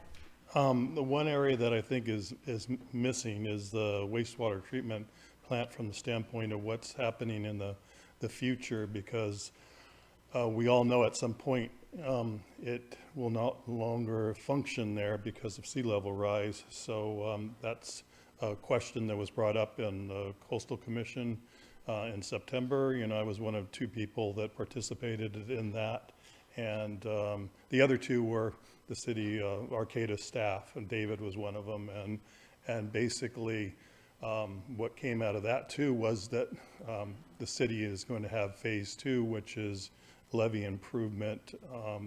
So if you look at the growth management from the standpoint of the gateway and combination of that, a natural thing that would happen is to protect your assets in the gateway is to also do levee enhancement and some other areas to protect, you know, the gateway area. That's something that also came out in the grand jury report as far as looking at that area. So that's a big issue there, and so I think that that's something that has to be addressed. And you know, my understanding is there's a study that's being done with a grant, but we don't really know where we're at with that, and that's a requirement from the Coastal Commission. So that's a big, I mean, you need to at least purchase the land or think about it or do some studies and decide where that location is going to be, because if you put something else there, you know, that's going to be a disaster for the future of Arcata from that standpoint when that goes under. And the other area that I think is a little weak too, as far as addressing, we do these land acknowledgements at the beginning of our session, but how does this all affect the WEOTs from the standpoint? I mean, I think the city did a really beautiful job with a plaque that's over by Health Sport that shows what the gateway area and all of the bay looked like prior, you know, in 1850. And so you could say the original sin was the levees that were built. It had a very negative effect on the wildlife and destruction to the WEOTs. So what are we saying if we're at this point in 2023 that if we're going to start doing levee enhancements, and is that a way of repairing the past and damage that's done? And there's you know, there's parts of this that sort of address that, but there's no real action of where that's going to go. And basically those lands that are now the coastal area that are pasture land, those were wetland areas. So with sea level rise, your only chance to really save the bay in the future will be to open up those levees to that area. Thank you, Gregory. Anyone else? Yeah, but let me close. So, We have a commenter online. oh, here we go. Lisa, welcome.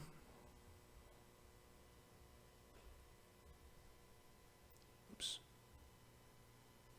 Sorry, I think I just muted you. Please unmute again. There you go. Hello. Hi. Good evening, commissioners. This is Lisa Brown. I have a few comments regarding the specific language that has been added or deleted with respect to the protection of agricultural land. But first, I would like to address the sphere of influence boundary. I have been down too many roads in the last 30 years to feel confident that these lands, especially those that skirt the city, are adequately protected. As David expressed, and he is correct, that in General Plan 2020, we had a different approach with respect to the sphere. It was more like what Judith expressed, interest in doing. That's what we attempted, and I think it actually worked quite well over the last 20 years. However, if we are going to view our sphere now consistent with state language, then we should be thinking about shrinking the current sphere to eliminate the prime agricultural lands to the west, and I believe in the north as well. From the mapping that I can see, I cannot determine how the sphere has been decreased to accomplish this, as I see prime ag land included in the western sphere boundary. If I am incorrect, please correct me on that, but I can point you to the Gill Acres, which is now the Coyne property, possibly Windy Acres, and the Miranda properties. Okay, so on specific language in the guiding principles and goals, and this is on packet page 16, you have eliminated the sphere of influence language in number F. And I think that needs to remain in there. Our green belt is actually within our sphere. Again, if I'm incorrect about that, let me know. And in policy GM 1D under Greenbelt, and that's packet page 18, the language added at the end of the policy is unclear and problematic and should be removed. And that is specifically says, and development only at rural densities be approved. I think that needs to be removed. Yikes, had one more thing. Maybe, I guess that's a land use issue. So I will talk with you later. Okay, thank you. Thank you.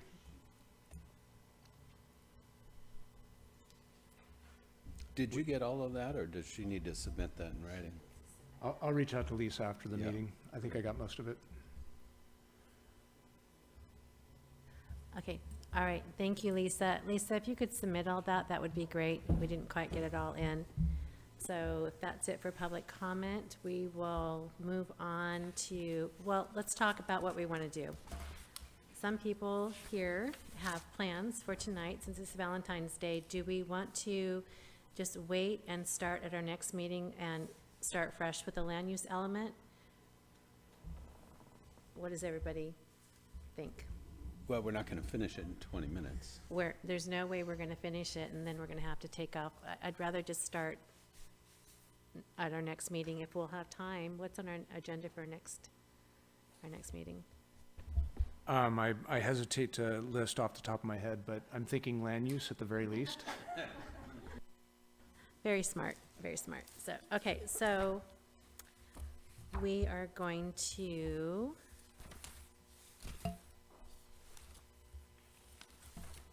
come back to that. We're going to put that on our agenda for our next meeting, and we're going to move on to, do we need to, we don't need to vote to bring it back. We're just going to, okay. So we need to move on to correspondence and communications.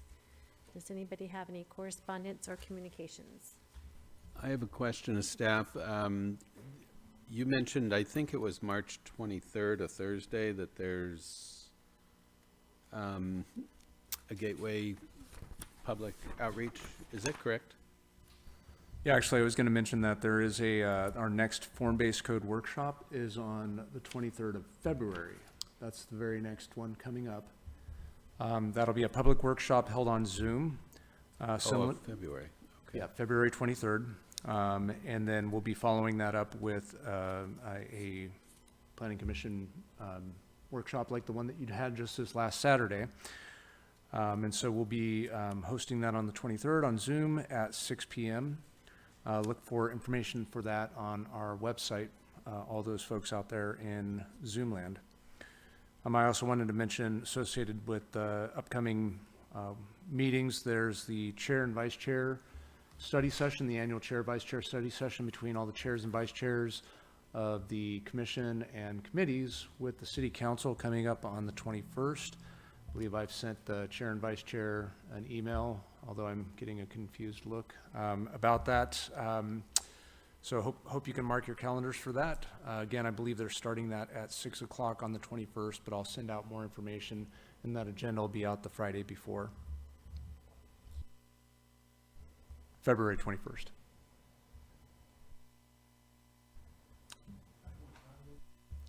It's at 6 o'clock in the evening.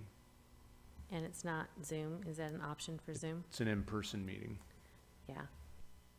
You can appoint your chair to go. I'm going to appoint my chair to go. Yeah. Okay. Any other correspondence and communications?